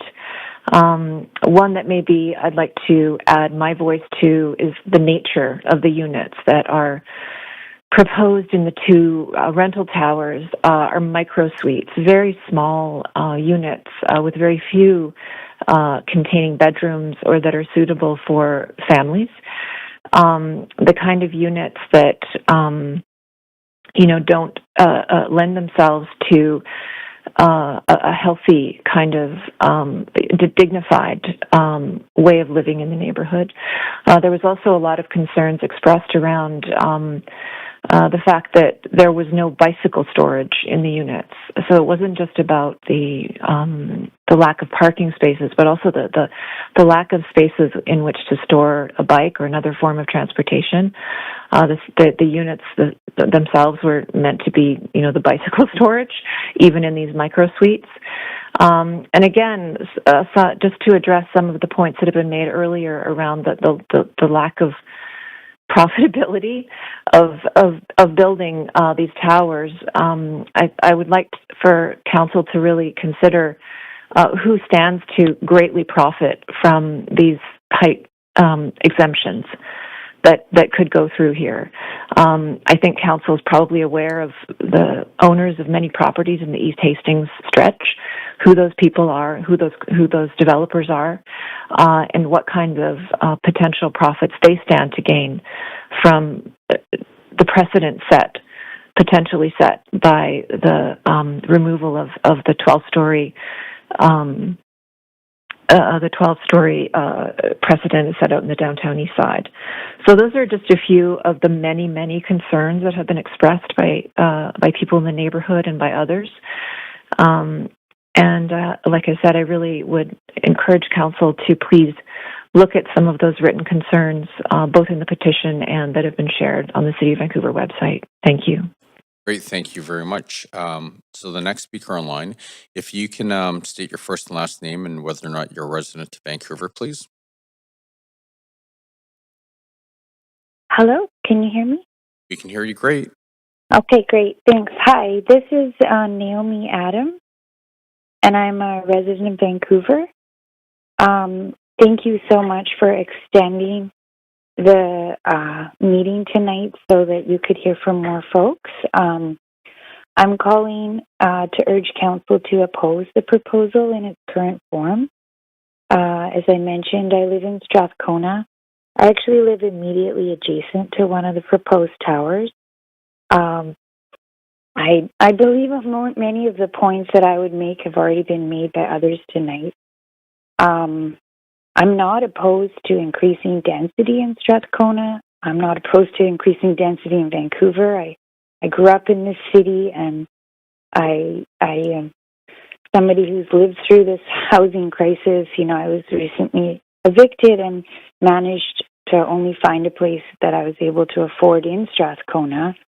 But I do note, as other callers mentioned previously, that other parts of the city, I grew up further west in the city, there isn't as much density. And so it does feel odd to be accepting this proposal, which it's quite out of alignment, as others have mentioned, with the plan in the area in terms of the number of stories. And also noting, as others have noted, the lack of amenities already in this neighborhood, and that the proposal doesn't include any significant, community center or daycare. I also worry about little details around the proposal. There's a tiny little alleyway that we currently use that would be shared with one of the I think 39-story building, and I actually can't imagine how it will functionally work to have cars that going in and out, even a small number of cars. And yes, the other person just mentioned things like bike storage. That was something we found when we were trying to look for a new place. Like, we don't, we're not a car family. We only have one car that we share. But we have a lot of bikes because when you don't have cars, you might have more than one bike. So I really worry that these micro suites, these tiny suites, won't actually meet the needs of what people are looking for in terms of housing. So I know it's super late, I won't go on, but thank you very much for the time. Great, thank you very much. Clerk, we have one more speaker. Correct. Yeah. If you're online, if you can please state your first and last name and whether or not you're a resident of Vancouver for the record, please. Hi, my name is Amelia Epp, and I'm a resident of Vancouver. Please go ahead. Thank you. I won't also speak for long. I know the meeting has been long. Thank you for taking my call. And I think I would also, or many of the points that have been made, I would echo. Like the last speaker, I live directly next to the site of the proposed Tower 1, and just wanted to echo a few of the thoughts that the last speaker did share in terms of looking at the proposal. And again, thinking also, there's wanting to state that I'm not opposed to development and densification in the area, and also to providing more housing units, but wanted to express my opposition to the proposal in its current state. I think one of the things that is of concern to me is the size of the unit, and I wanted to emphasize the need in our city for, and also in our neighborhood, for units that can be appropriate for the use by families. And there's a real lack of that within the current proposal with the small unit. I also wanted to echo the need for, within a proposal, there being addressing the need for amenities in our neighborhood as well. And so thinking about, again, like daycare, community center, the need for grocery store, green market as well. And just also wanted to emphasize the height that is being proposed as it is would really result in a huge jump from a very tall tower to the units that are directly next to it, creating this cliff in density. And so wanted to suggest that something more reasonable could be something such as a 14 to 18 story building or 19 to 28 story building, which would be more in keeping with other buildings that have already been developed in the area. So those were just a few of the points I wanted to share as well. Thanks. Great, thank you very much. Clerk, are there any more people online? No. Okay, seeing no further speakers, the speakers list is now closed. Has there been a large volume of public comments received on this item since 5 p.m.? No. Okay, seeing that there are few or no public comments received after 5 p.m., I'm now closing the receipt of public comments. Okay, so this meeting is being recessed until March the 10th. Oh, adjourned. We're adjourning.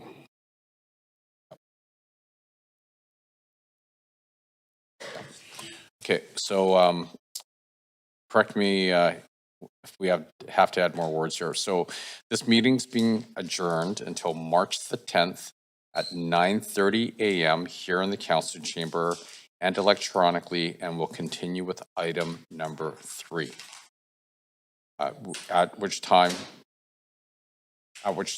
we will get any closing comments from the applicant and the team member, questions the staff, and then debate and decision.